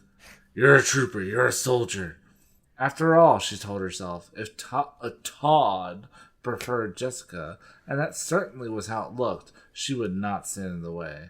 She'd do the decent thing. Die. That's what it says. I know, it's awesome. I was like, oh, Yes. fucking yes. So she'd do the decent thing. Die. Die. Die. Her unhappy thoughts were I believe interrupted by Jessica's outrageous cry. Outraged cry. God, I am like dyslexic or something. You just had a couple of beers. I've had a few beers. You didn't tell Steve about PBA? I simply don't understand how you could forget to tell him something so vital. Peanut butter and apples. It's Yeah. a great snack. Bless What you. about PBI? Stephen asked. We made it, Steve. We made it. Just today at lunch, Lizzie and I were accepted as fully fledged members of the most terrific sorority on campus. No big deal. Elizabeth said. No big deal, Elizabeth. How can you say that? How could you even think that? You've got to be 730... Wait. You've got to be 737 kinds of idiots not to be excited about associating with the best girls at Sweet Valley High. Name of my new band, 737 Kinds of Idiots. Yeah. What's wrong with you? Like the sequel to 10,000 Maniacs. It's hard to get excited when your feet hurt. Elizabeth muttered. Is she pregnant? Your feet hurt? What in the world do your feet have to do with the Pi Beta Oh, Alpha? because she took the Fiat She had to home. walk home. Yeah. Jessica demanded. My feet always hurt when I have to walk all the way home from school. Elizabeth answered in ominously quiet voice.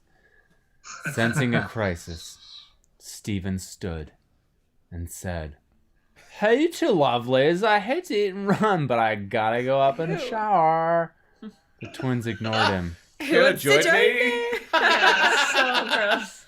The twins ignored him. Their eyes were locked on one another. Look, I'll see you later, Stephen said. So instead of helping at all, he's just gonna like, peace out and go Well, take a shower. that's my cue. Take it easy on the guys this weekend. Broken hearts, not a lot of fun. He sighed. And there was a funny smile on his face.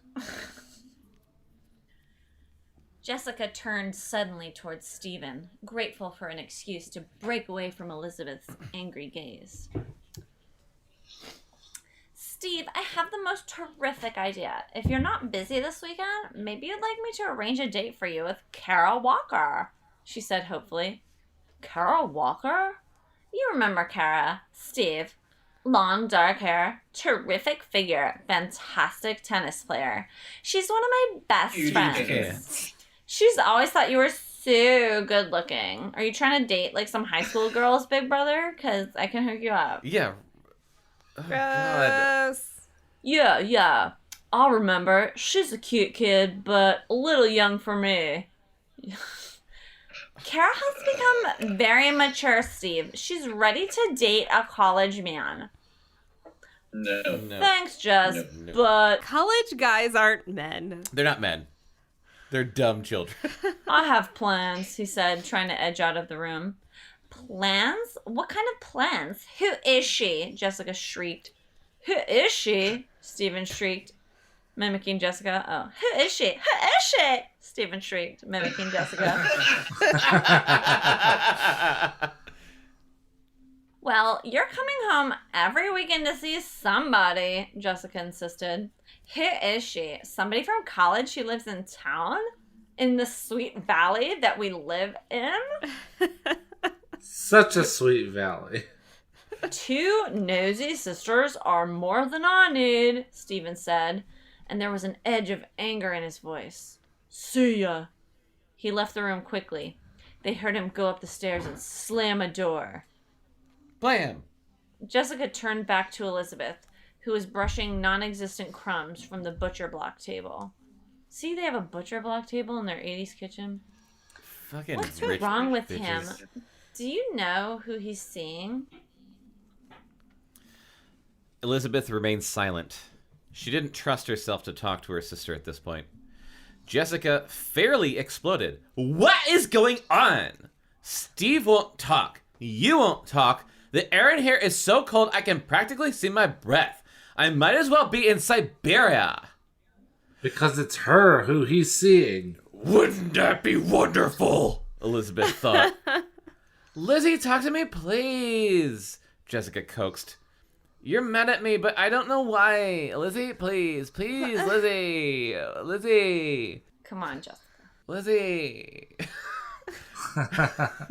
Her eyes sparkled with unshed tears. Unshed is a hard word to say. Unshed? Yeah, I'm just like unshed. I believe it's pronounced unshed. Unshed. Her eye, yeah, that's how I was. No, that's how I was reading it. Tears. That's how I was reading it in my head. I'm like, her eyes sparkled with unshed tears. Unshed Weird. tears. So weird. It must be a 1983 thing. Elizabeth turned to face Jessica, determined to have it out with her, but she weakened when she looked into her sister's face, because it was her face. They were twins. Maybe nothing had happened with Jessica and Todd. Maybe it was all innocent. Innocent? maybe it was all innocent. Oh no. Maybe it was so innocent, I'll say it with a lisp. Maybe it was all innocent. She thought. Yes. And this line. And maybe I'm a world-class marshmallow. Because she's so soft. Yeah. Oh, shit. Jess, I didn't really appreciate having to walk home today. Quick as lightning, Jessica wailed. You didn't! I saw you get into a car with a bunch of kids and zoom off without me. You should have told me you were going to do that. What would have happened if Mom saw me driving the car? Do you want me to get in trouble? I think it was sneaky and rotten of you to leave me like that when it was your responsibility to bring me home in the car. What the fuck? Jess, I didn't leave without you. I got held up in the Oracle. The Oracle's a Batman thing, too. Is it? Yes. Oh, I don't know. Yeah, after Batgirl got paralyzed, she became Oracle. Yes. Barbara Gordon. It's Barbara Gordon's name is the Oracle. Okay. Barbie G. I got held up in the Oracle and I didn't get out until late.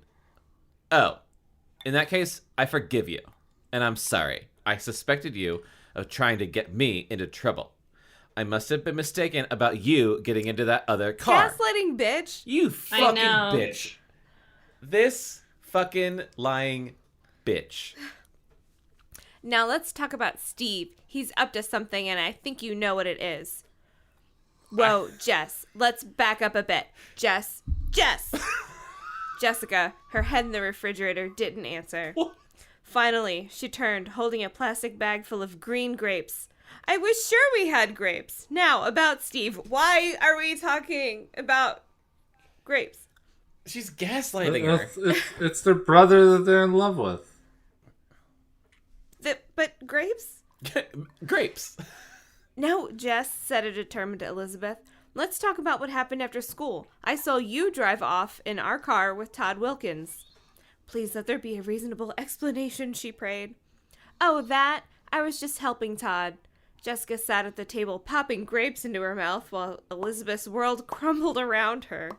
Helping herself to him was more like it. Helping him get off. Oh. He had to pick up some decorations for the dance, so I offered him a ride into town. He's so sweet, Liz. I know, Elizabeth moaned inwardly. Jess, did he say anything about meeting someone or waiting for someone after school? Jessica rested her chin on one hand and thought for a moment. Putting her other hand behind her back, she crossed her fingers and finally answered, I don't think so.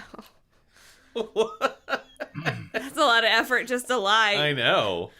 And pretty obvious. You know, you could lie without crossing your fingers. She'll learn that lesson one day, I'm sure. When it comes to being unforgettable, I have to be a -10, Elizabeth thought with disgust. Jesus Christ. Now can we talk about Steve? Jessica said impatiently. What about him? I don't believe you, Liz. I really don't. Our only brother is involved in a flaming love affair, and you don't care at all. He's supposed to be ours. Steve? Flaming love affair? Elizabeth shook her head in amazement. Was her sister trying to get off the subject of Todd, or did she know what she was talking about? It's totally obvious to anyone with half a brain that 1, Steve is involved with someone, 2, that he hasn't said who it is, and 3, that it must be someone we wouldn't like, and I'm going to find out what's going on. Look, Sherlock, Elizabeth snapped. It's not me, it's never been me, and it never will be me.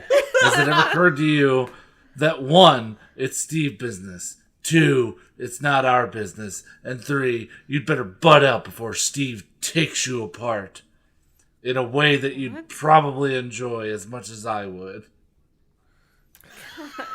You can do whatever you want, Elizabeth Wakefield, but it's just not in my nature to be cold and selfish when it comes to the happiness of a member of my family. With an expression on her face that would make an angel envious, Jessica picked up her books and sailed out of the room. In a rare display of temper, Elizabeth threw a sponge across the room, narrowly missing her mother, who stepped through the back door at that moment. Elizabeth, what in the world is going on here? Oh, Mom, nothing's going on. I was cleaning the table and the sponge just slipped out of my hand. At a high velocity. Alice Wakefield lowered the 2 grocery bags she was carrying onto the counter and gave her daughter a knowing look. Sorry, I'm yawning in the middle of... Are you bored by this drama? No, okay. This is like my... We're just sleepy. I know. It's 11 p.m. on a Friday. Yes. And I've got children, goddammit. I'm exhausted. Yes. Something wrong, honey, isn't it? Do you want to talk about it? She walked over to Elizabeth and put her arm around her daughter's shoulder. Elizabeth suddenly wished she were 5 years old again. Then she could cry and pour out all her troubles to her mother, who would make everything right. But that was then, and this is now. God damn it, Chris, I saw you yawn. I did that when I was like in my 20s to my mom. Elizabeth shrugged off her mother's arm and walked over to pick up the sponge. Mom, nothing is wrong. Don't tell me nothing's wrong, Elizabeth. You're not acting like yourself at all. Now talk to me, please. She's British I have to meet a client, and I don't want to be late. Count to 10, Elizabeth told herself. Don't take your anger out on Mom. Elizabeth, I'm waiting. And then she could hold back her tears any longer. Couldn't. Yeah. And then she couldn't hold back her tears any longer. Acting like myself. What's that, Mom? Liz Wakefield is supposed to be good, sweet, kind, generous. The tears were streaming down her face. Do you know what that adds up to, Mom? Boring, boring, boring. Sometimes I get hurt. Sometimes I get angry. Honey, That's in the fucking book. Honey, it's all I love how intense she is. I understand. Hey, is everybody in this family totally wacko? Oh, no. Hi, is everybody in this family totally wacko? Steve, I didn't know you were home. Hi, Mom. Bye, Mom. He dropped a kiss somewhere in the vicinity of his mother's forehead on the way out the door. Steve, I haven't had a chance to talk to you. Now, where are you going? Mom. You want me to finish off? Finish the chapter. Out where? With whom? Jeez, is privacy a dirty word around here? The district attorney upstairs drove me up the wall with those kinds of questions. Fortunately, I was saved by the bell. The telephone bell. Sweet Jess is on the phone, gushing over some poor jerk named Todd. Ciao, you two! Steve was out the door before Elizabeth or her mother could say another word. Todd was on the phone with Jessica. Elizabeth couldn't stand it one more minute. With tears streaming down her face, she threw the sponge in the sink and charged up to her room, leaving her mother open-mouthed with surprise. I just realized who Steve sounds like. He sounds like the turtle from Finding Nemo. Oh, there you go. Nice. Yeah, that works. Yes. Yeah. There you go. Oh, Chapter the 4th. Elizabeth's problems buzzed in her head. Like bees. Bees! That sentence came to the writer in the shower. They were like, oh shit, like bees. I gotta Buzzing? write this down. Like bees. Sitting in the Oracle office, she didn't know what to do first. She hadn't written a word for her eyes and ears column yet, and she still hadn't thought of a topic for her history paper. And then there was Stephen. Handsome, big brother Stephen. Something was going on with him that wasn't quite right. It made her uneasy. You're telling me. And she couldn't get over an even more alarming suspicion about her father and Miss West. The divorcee. She had seen Mariana recently driving by with her father. She was a very beautiful woman, and she and her father had been so wrapped up in each other they hadn't even noticed Elizabeth.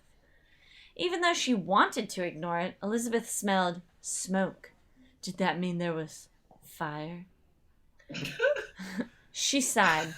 She didn't seem to have any answers lately. She looked down at her writing pad, which was absolutely blank, except for the name Todd Wilkins scribbled across the top in large, dark letters. She knew it was hopeless to try to work, when all she really wanted to do was lose herself in her special daydream. That's the one with my brother. Too. We won't go into the details of that special daydream, but just know it was special. It was always the same funny little dream. Never mind, we will go into it. It was always the same funny little dream. But it made her feel so warm and good. They were sitting together, she and Todd, in the lunchroom at noon. It was jammed, and she was chattering. She was chattering on with Enid or some other friend when she became aware of Todd's hand affectionately caressing her hair. She turned to smile at him, and he pulled her close and kissed her gently on the breast. I mean, forehead. That was it. Nothing more. But it was done right. But it was done right out there where everyone could see. Right on the As if it was breast. the most natural thing in the world. Todd loving her, kissing her tit. Anyone loving her? Right in front of everyone, in front of the whole school and God. The daydream was like a favorite film. Elizabeth played over and over again with herself and never got tired of watching. That's what she was doing when Kara Walker burst noisily into the Oracle office, shattering the dream and bringing her back to her terrible reality. All right, what's Kara Walker sound like? What are your thoughts? No idea. I think you're gonna have to read right. at least a little bit of her dialogue. Just workshop first. it. Workshop it. I'm gonna Start workshop coming out, it, and you know, we'll find. I'm the gonna do voice. the first thing that comes to my mind. Liz! Kara gushed breathlessly. I've got a great idea for an item. The only other voice we do. Yeah. Mr. Brewer. Mr. Brewer. Good. Kara, what is it? Well, do you know who writes the...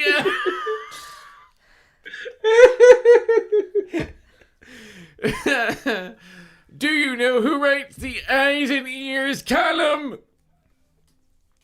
That's a secret, Kara. Nobody knows that except Mr. Collins.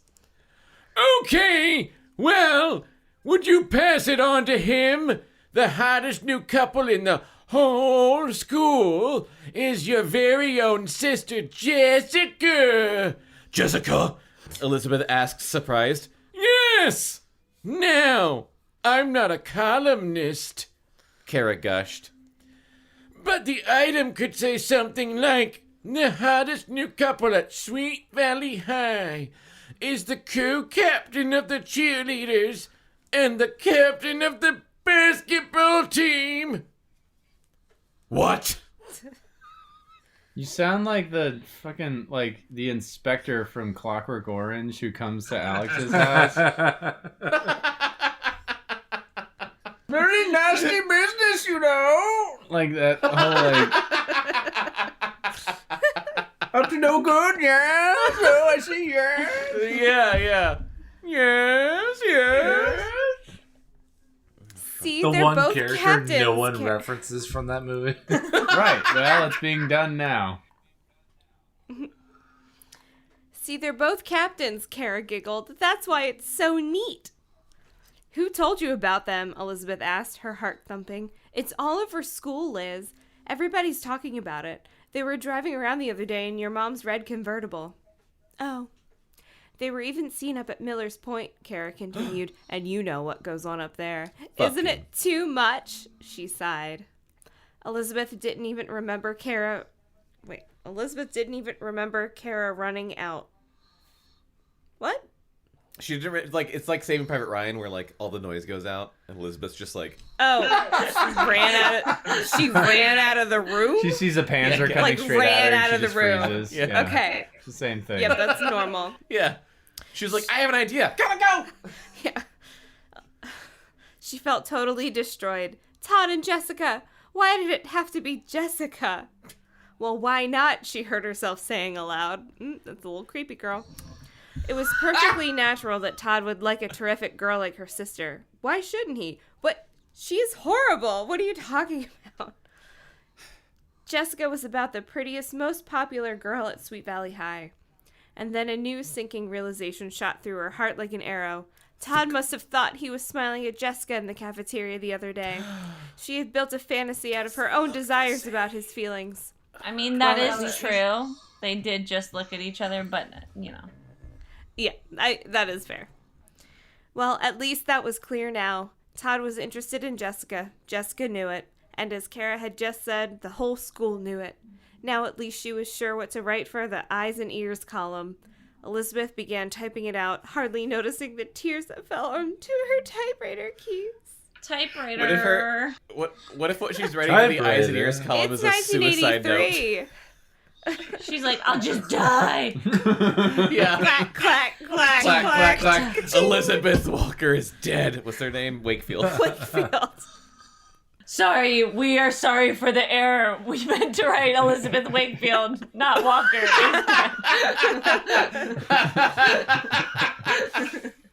Oops. The Oracle apologizes for the error.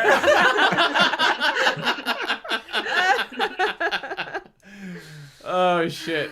What if Todd really likes Elizabeth? He does. Oh, don't worry, guys. Things are gonna be just fine. Don't spoil it! Spoilers! Spoiler alert! Let's dive in. Spoiler alert! Because they look the same. I'm just saying. Is that what happens? Is what happens. That he really likes Elizabeth. But isn't that clear already from the book that we've read so far? No, I'm That, just yes, he along for the does? ride. I don't know what's gonna I keep happen. waiting for I'm tennis to get saying that involved. he does. I know. Now I'm like, is tennis involved? Did I misremember? Yeah, I'm sure these California bitches play tennis at some point. Kata, we're Wait, 'cause I 41 was pages thinking in, about it, and like, you're there's no actual fucking such not thing as right about double this tennis love, bullshit. right?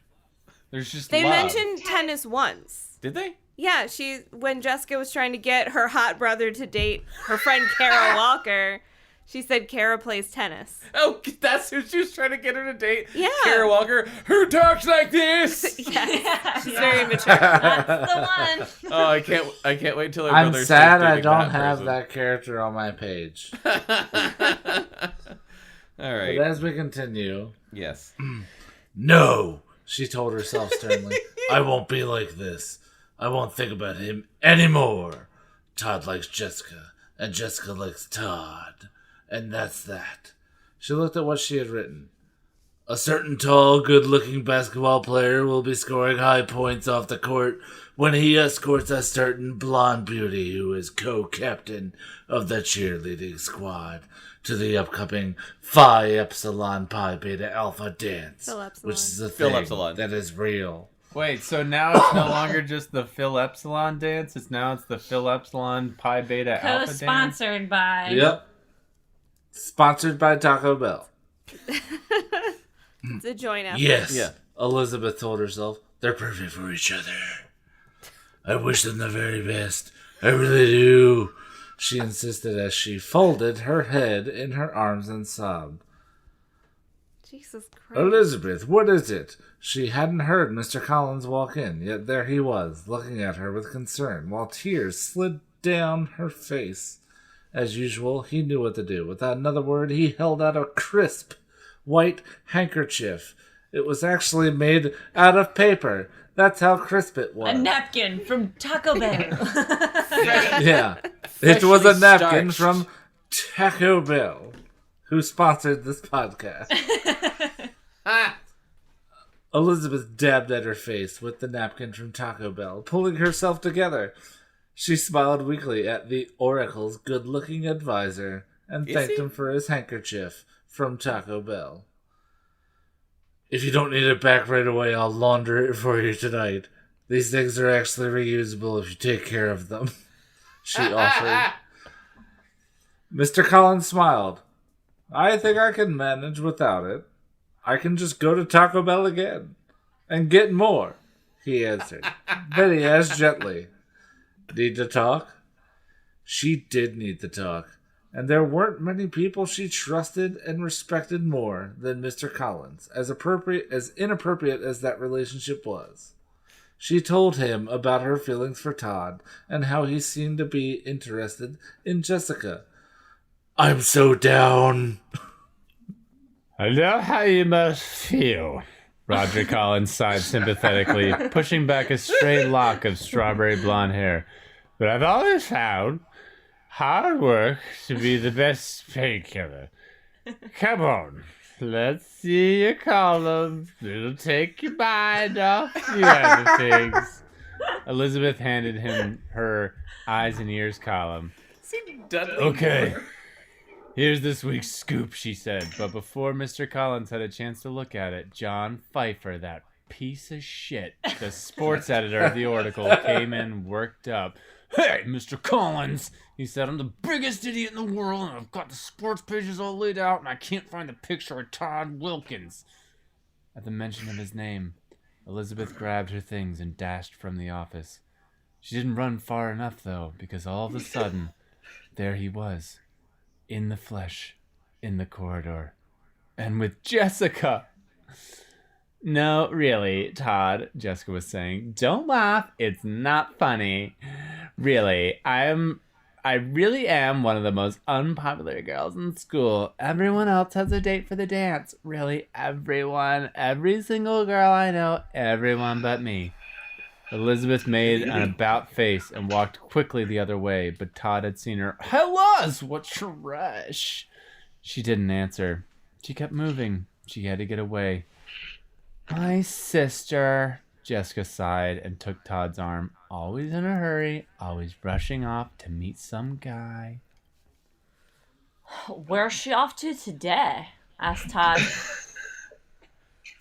I was going up to the Oracle office to apologize in person. Hey, Jess, you explained about the other day, didn't you? Oh, Todd, Liz is always 10 steps ahead of me. I never know if she hears the word I'm saying. I wonder who the lucky guy is today. She's such a fucking skank. Probably her date. Probably her date for the frat dance. For the what? Said Todd. The frat dance? You know, the one your fraternity is holding with my sorority? Are you going? Gee, I don't know, said Todd. Are you? That's what I was telling you, don't you remember? You thought it was so funny that Jessica Wakefield is really a poor, lonely, miserable, manipulative, gaslighting piece of shit? Oh, yeah, no, I remember, Todd said. But are you sure Liz has a date for the dance? If it had been anyone else, Jessica would have blown up by now. But Todd Wilkins was so cute. She controlled herself and tried again. Todd, I told you I cannot keep up with her, so it looks like you and I are in the same boat. The only ones.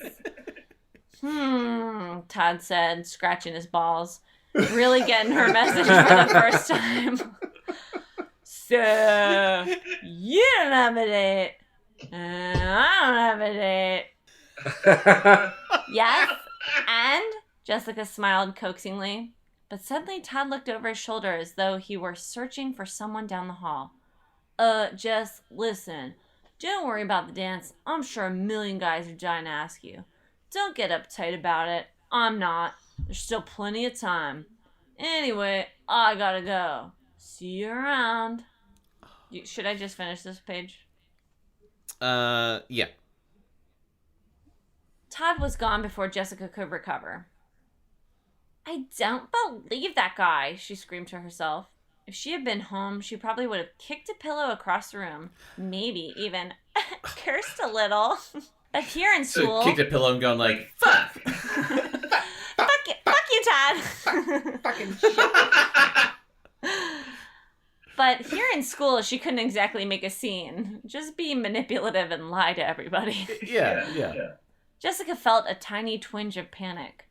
Why was Todd ignoring her? Had something happened to the Wakefield magic? Impossible, she told herself. She was still the most fantastic, ugly, fat, piece of shit girl in school.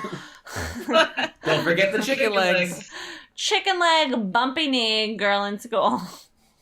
So, why didn't Todd know it? Tears of angry frustration filled her eyes. She decided she would walk home from school. Whenever she was out walking, she never failed to attract a good deal of attention from passing cars. Jessica was one of those girls. The more the better, she thought, swinging her hips a little as she set off. I have a lot of issues with how this book is like, I'm like, so here's some fun stuff. Of like, hey ladies, here's how you should be thinking. You're either like a manipulative lying bitch or a total fucking nerd who can't like talk to people. You're like you're a self-conscious, like anxiety-ridden wreck, or you're like a gaslighting, manipulative, like gonna go get catcalled by passing cars on purpose crazy person. Yes. Cool. Good times. Well, gotta love those Sweet Valley Twins. Chapter 5. Are all these pages exactly like 8 or something?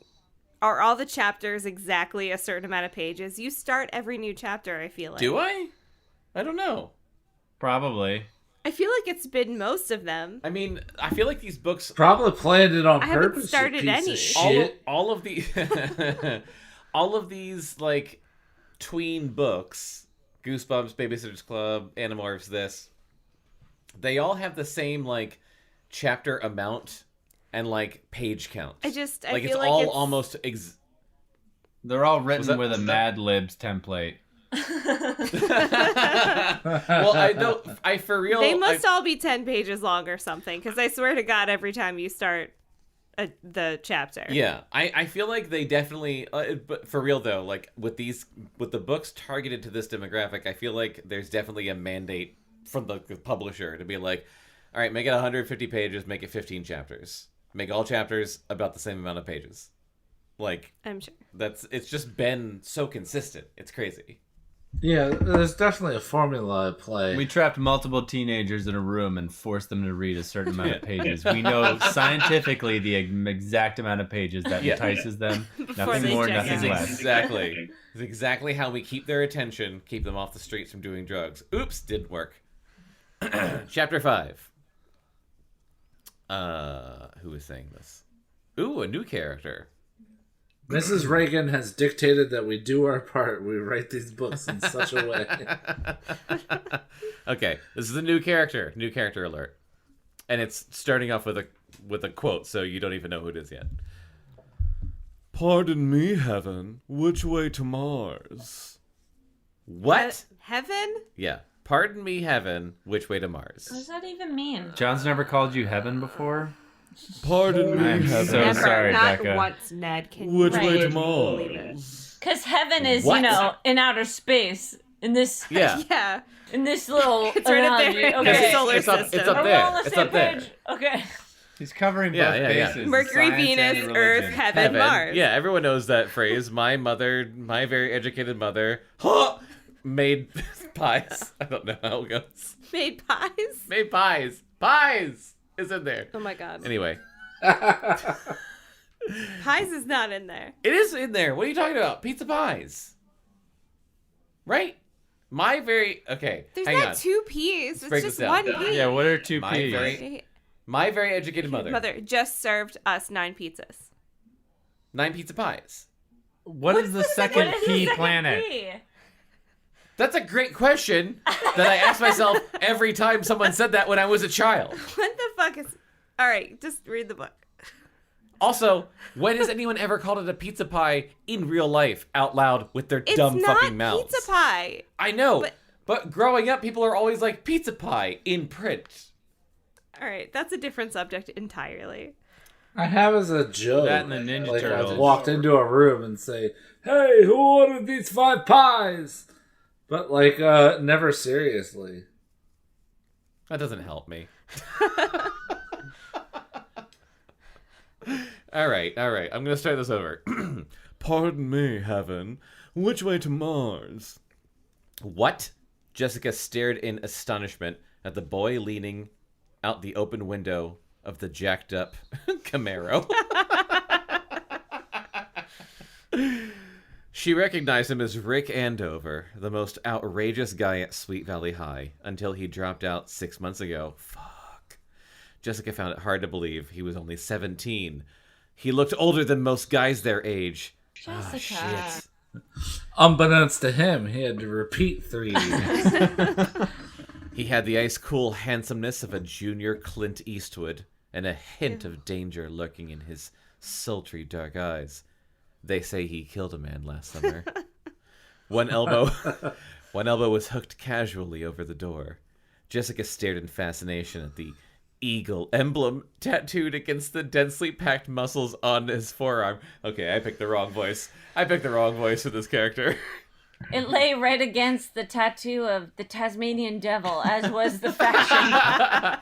He had a rolled up pack of cigarettes in his shirt sleeve.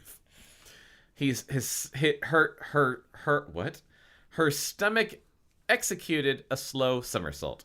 Ew. Is what she said. She'd never been this close to Rick before. What are you staring at? She finally asked, unnerved by the way his arrogant gaze raked over her. One corner of his mouth turned up in a slow, sexy smile. And I'm going to change the voice based on that description. You, he answered. I'm driving you home. That is, unless your mommy warned you never to take rides with strangers. Oh god. So this guy sounds like he's, right up Jessica's alley, because he's also, being a total weirdo dick. He's like, hey, total- I'm gonna catcall you. Now get in my car unless your mommy warned you. That's a real bad idea. Accurately. Yowza, hubba, hubba. Little mama want to ride in my Camaro? It's a shame that I don't do voices because Camaro. this whole page is dialogue. Oh, it's a real shame, because you know what? You really should just start doing that I'm right just now not again. going to, though. Everyone, let's get back into do voices. Nope. Jessica's eyes narrowed. Mr. Big Shot Andover didn't know who he was talking to. I do as I please, she said, hesitating only a split second before she jumped into his car. Oh, Jessica. I do as I please, which is exactly what you told me to do. I'm in for a lot of trouble, Rick grinned at her as they squealed away from the curb, shooting ahead of an elderly Pontiac, which had to slam on its brakes to keep from running into them. I like to think it's a Pontiac full of two old people. Yes. Elderly Pontiac. Yeah, some elderly people. My heavens! Martha! Why is that? Jessica asked, a thrill that was half fear, half excitement racing up her backbone. She'd heard a number of stories about Rick and the fast lane life he led. He ran around with an older crowd and always had a lot of money in his pocket, even though it didn't look as if he had a job. None of you have jobs, and you all have fucking privilege. But that's such like a high school girl like perspective of like, wow, he has a job at 7-Eleven. He's a man. Like, wow, he sells cocaine on the side. Wow, he can provide for me. He spent most of his time either working on his Camaro or cruising around in it, usually with a gorgeous girl at his side.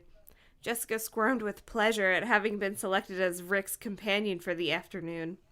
Because my mother told me never to ride with strange young girls, that's why, said Rick. How do I know you won't try to take advantage of my innocence? Gross. Jessica giggled. She found Rick's sense of humor wickedly fascinating, like everything else about him. Don't worry, she replied, arching an eyebrow. I'm fighting off the urge to attack you. He shot her a look full of unmistakable meaning. Just as long as you don't fight too hard. I'm not used to taking no for an answer. No, shut it down. I was just going to Rick, yell shut it down. statutory, but Shut they're it both down. underage. They're right? Did they say how It old he doesn't was? matter. That's not okay at any age to say. To say I don't think Just like, it's like when we're No. reading these books and we're like, dated concepts. Yeah. Hey, this was the 80s. It was fine then. Right, yeah. Nope, it was Obviously. never fine. Everyone was cool with it, especially the women. Nope. She was asking for it. Neither was Jessica, for that matter. At that moment, she was reminded of Todd's indifference, which triggered a spurt of angry rebellion in her. She didn't resist as Rick's arm snaked around the back of the seat, his fingers squeezing her shoulder. Ooh. The sexiest of organs. She wished just, Todd like, could pinching her see her shoulder. now. Maybe he would even be jealous. I'll pick you up at 8, Rick told her as they were cruising down Calico Drive. Which I don't know why that's funny. As they were cruising Doing down 50 Calico in a Drive, dodging all the 35 cats. What? He grinned. Tomorrow at 8. We've got a date, Heaven. But you never even asked me, she complained. I told you. I'm used to getting, not asking. Are you saying no? He challenged, as if the thought were unheard of. No, she frowned slightly, biting her lip. It's just that I'm not sure my parents... Mommy and Daddy wouldn't like the idea of their little Red Riding Hood going out with the big bad wolf. Gross. He supplied, sneering. What do you want? He was looking at her in a way that made her skin tingle. Among His other heavy-lidded things. eyes held a hypnotic hint of the excitement to come if she decided to go out with him. Jessica found it His heavy-lidded, irresistible. hot-addled eyes. He's like,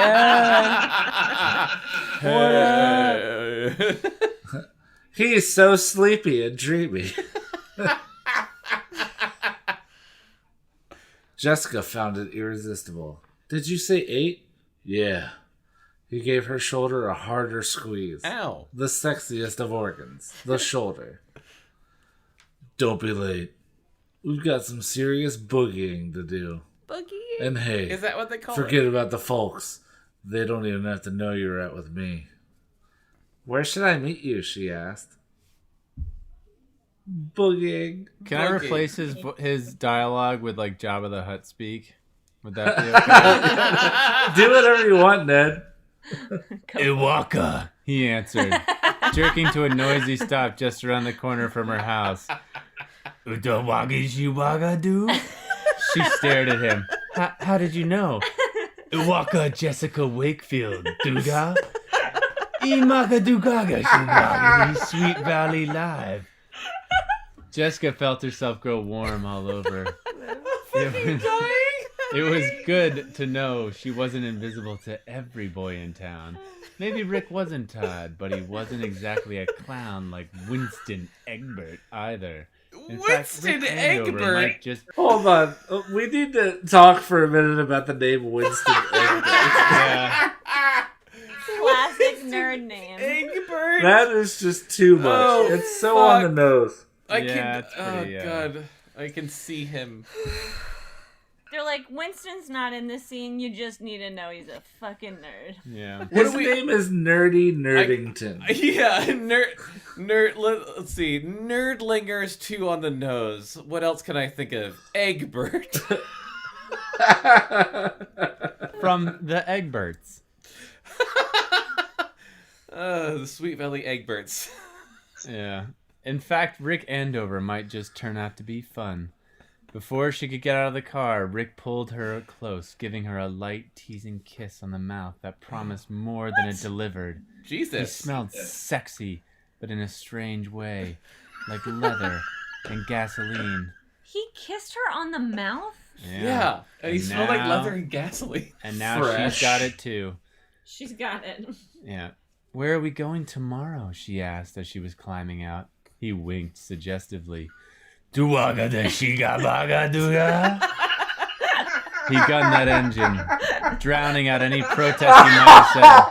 Iwaga sabaga heaven. The Camaro shot away from the curb, swerved in front of a bus, and ducked back into traffic just in time to miss a red Fiat coming up Calico Drive. Because you know what's awesome is I can do that and you don't miss anything from the plot.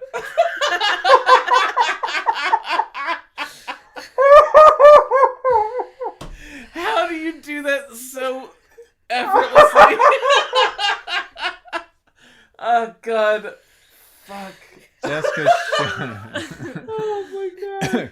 Jessica shuddered. It was her mother. The Fiat pulled over, and Alice Wakefield waved at Jessica. Jessica, hi. Come on, I'll give you a lift. Jessica climbed in, her pulse still racing from her encounter with Rick. The Hut. Rick the Oh my Hut. god. I want that guy to come back. Holy shit, so do I I. want him to be on every I hope he page. only comes back on your page. Call Ned every other time we do this book and that character shows up. Oh, God, I'm fucking dying. Oh, I haven't laughed like that in a while. Good. I'm crying. Me too. Oh, shit. All right. Yeah. Did you Try to see follow the that, boy? Kat. What? I said try to follow that. I know. I'm not gonna deliver, but I'll do my best. Did you see the boy driving that silver Camaro? Her mother fumed. He almost ran into me. No, I didn't see, Jessica stammered.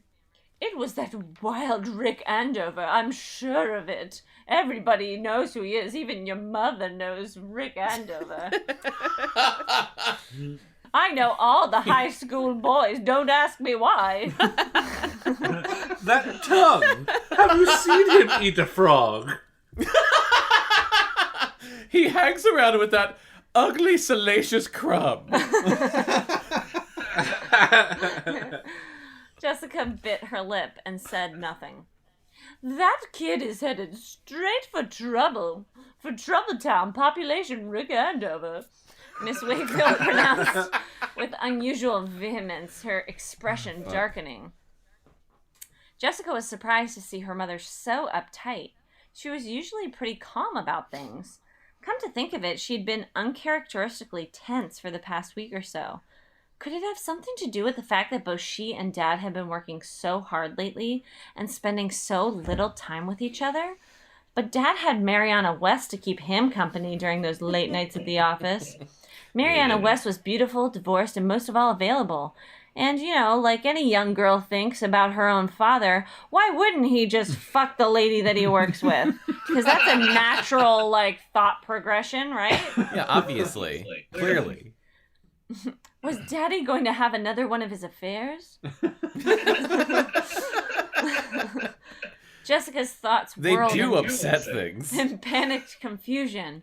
Poor Mom. Did she suspect as well? Clearly, this is exactly what was happening. You look pretty dressed up for someone who's just going over to the library to do some studying, remarked Elizabeth as she observed her sister's elaborate preparations in front of the mirror. Come to think of it, Jessica had seemed strangely secretive throughout dinner, Elizabeth thought, as if she had something up her sleeve. Her tuxedo shirt sleeve. Jessica... Call back.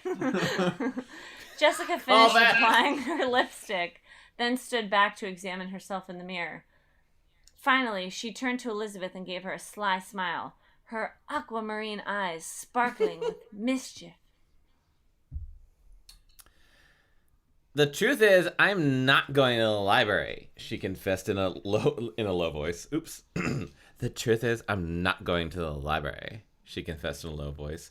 But if you tell Mom, I'll boil you into oil. I'll boil you into oil. Boil you in oil.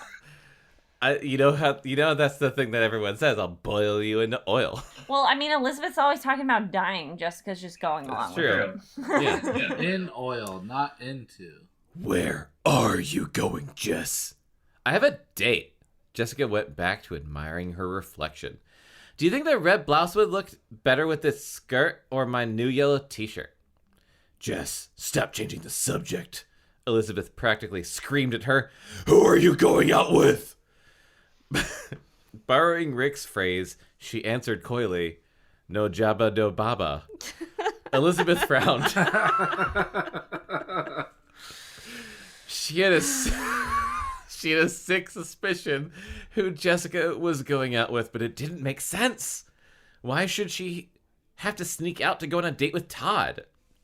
Knowing her sister, it was just one of the many detours Jessica took off the straight and narrow in order to spice up her life. Jesus. Little did she know the Spice Girls would be sweeping the nation. Surely spice up her life in just a few short years. She stared at Jessica, who was bubbling over with excitement, and her heart sank. She was certain Jessica was going out with Todd. Dun, dun, dun. Ba, ba, ba, ba, ba. Sorry, that was the end? That was the end. That was the end of this episode. So, I kind of assumed that these books wouldn't be too meaty or interesting. Mm-hmm. They'd be pretty silly. But literally you were nothing has pleasantly surprised. happened. It's been the same conversation over and over and over and Yeah. over Yeah. the entire fucking time. Literally nothing has happened.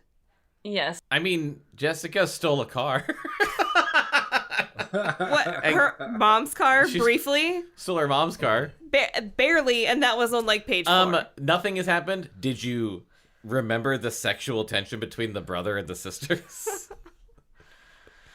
What you're reading That's here every is book we the read. is the stream of consciousness of a woman who regretted her teenage years. She's like, I should have gotten the car with Rick. Yeah.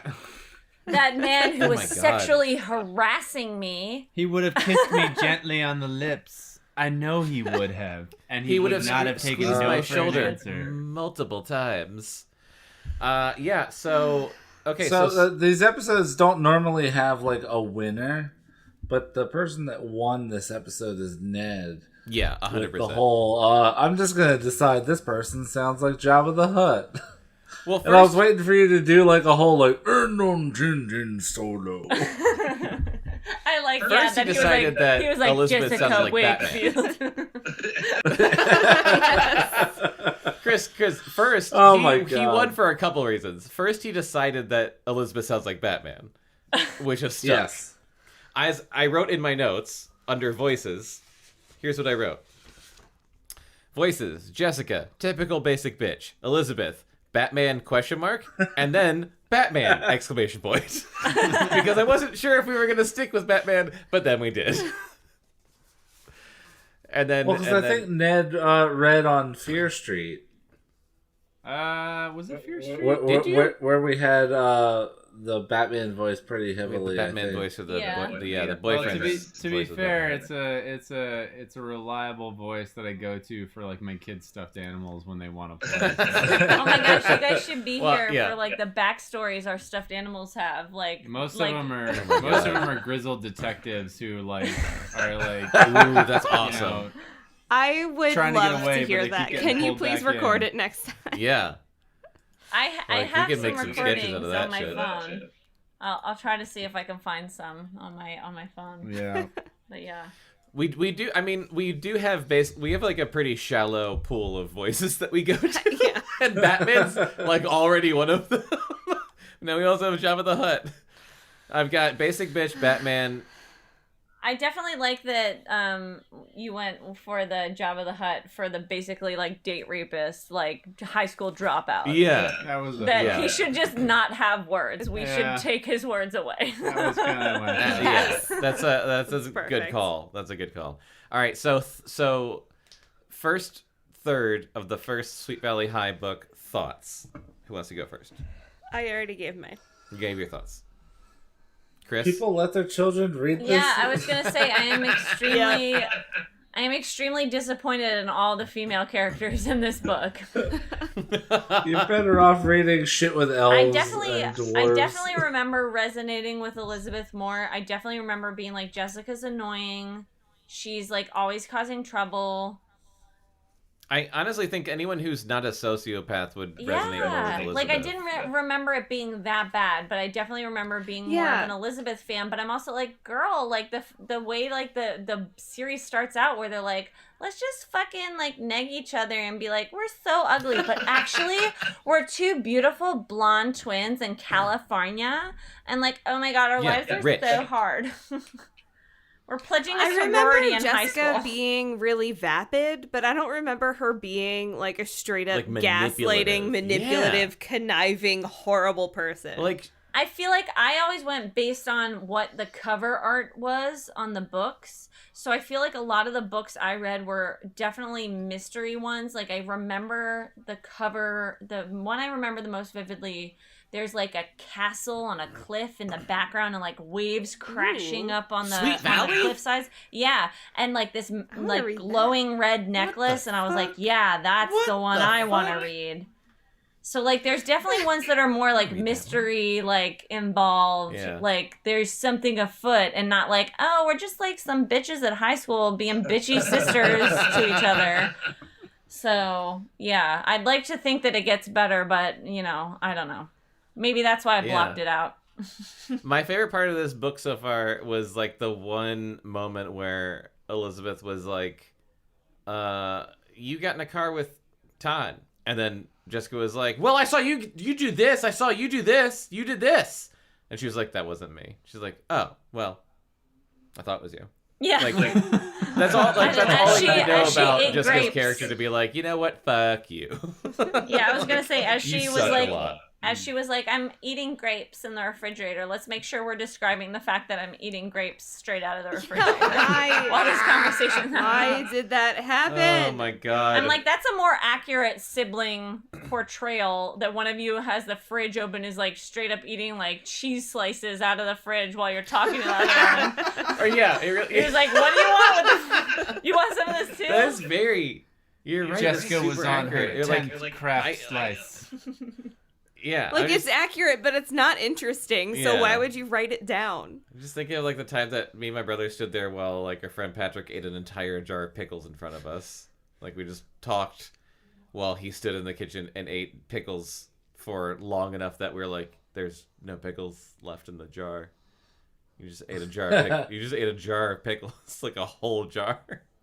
That's just when you drank the juice. That's what you did before the internet existed. Yeah. Yep. You just ate what was in the fridge. fridge. Like, my older sibling would be like, hey, Dad bought grapes. Let's sit on the couch and eat all of them so he can yell at us later. Where are my grapes? When we're both on both toilets. What? Regretting our decision. I don't understand this plan at all. It Did sounds grapes bad. make you poop? If you eat a lot of grapes, it's a bad day. Really? Is it like if you drink too much orange juice, you have diarrhea? Is that a thing? Yeah. Too much vitamin C gives you diarrhea. Okay. I've never heard I of that. feel like too much I'll of take your anything word is for it. never good.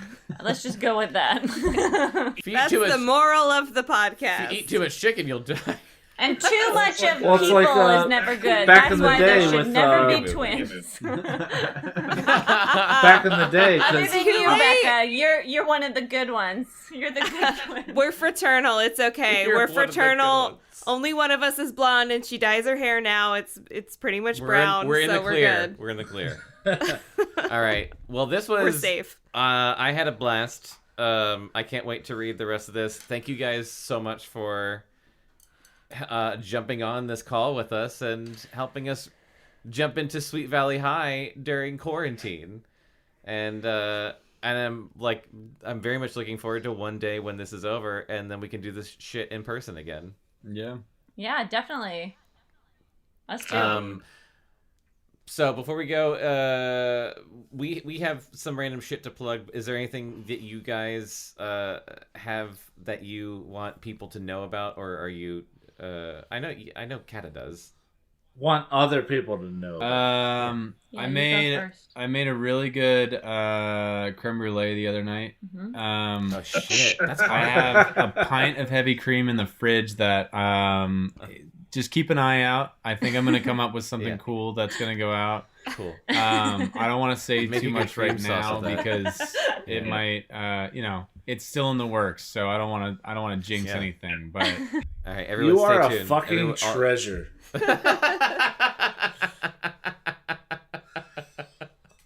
Like, that's what you are, Ned. Like, you are a fucking treasure. He is. The creme brulee was for our anniversary, which was last week. Nine years. Aw. Happy anniversary! 9 years. Holy shit! Yeah, I know, right? It's crazy. Crazy. You old crazy. fuckers. I'll go ahead and plug my Patreon because I feel like that's where I've been most active during all of this quarantine stuff. I've been trying to post more content there. So if you go to patreon.com/Kata Kane, KATAKANE, I've got lots of fun content there, and I've been working on a kind of like semi like autobio comic that I'm hoping to post soon. And you can read my webcomic Alter Girl also there. Cool. Yep. Awesome. Chris. What? Plug? I don't know. If you want to see pictures of my dog, you can follow me on Instagram at ChrisZ isn't funny, because all I do is post pictures of my dog. But if you want to hear me more, listen to the Sketchy Show, which is also under Cactus Rodeo. It's on Spotify. It's on all the things. It's on all the things. But that's I feel like that's my home, is the Sketchy Show. If you want to hear more of me and John just being idiots and just really having fun with ourselves and not caring if other people enjoy it, and then he edits it into something that's even better, and we occasionally convince, honestly trick other people into joining us in that space where we just improvise something completely fucking stupid, and then he edits it into something really fucking magical. And so yeah, the Sketchy Show on Spotify. If you just search the Sketchy Show, do that. Cool. Bekah. You can find my other podcast, CD Reads, where me and my friend Kelly talk about romance novels. We haven't recorded anything new in a while, but maybe we'll change that. Yeah. Who knows? Who knows? And yeah, you can follow me on stuff at John Brack. And I've got comics. I'm trying to get back into making some comics, so I've got a lot of comics that you can read that exist.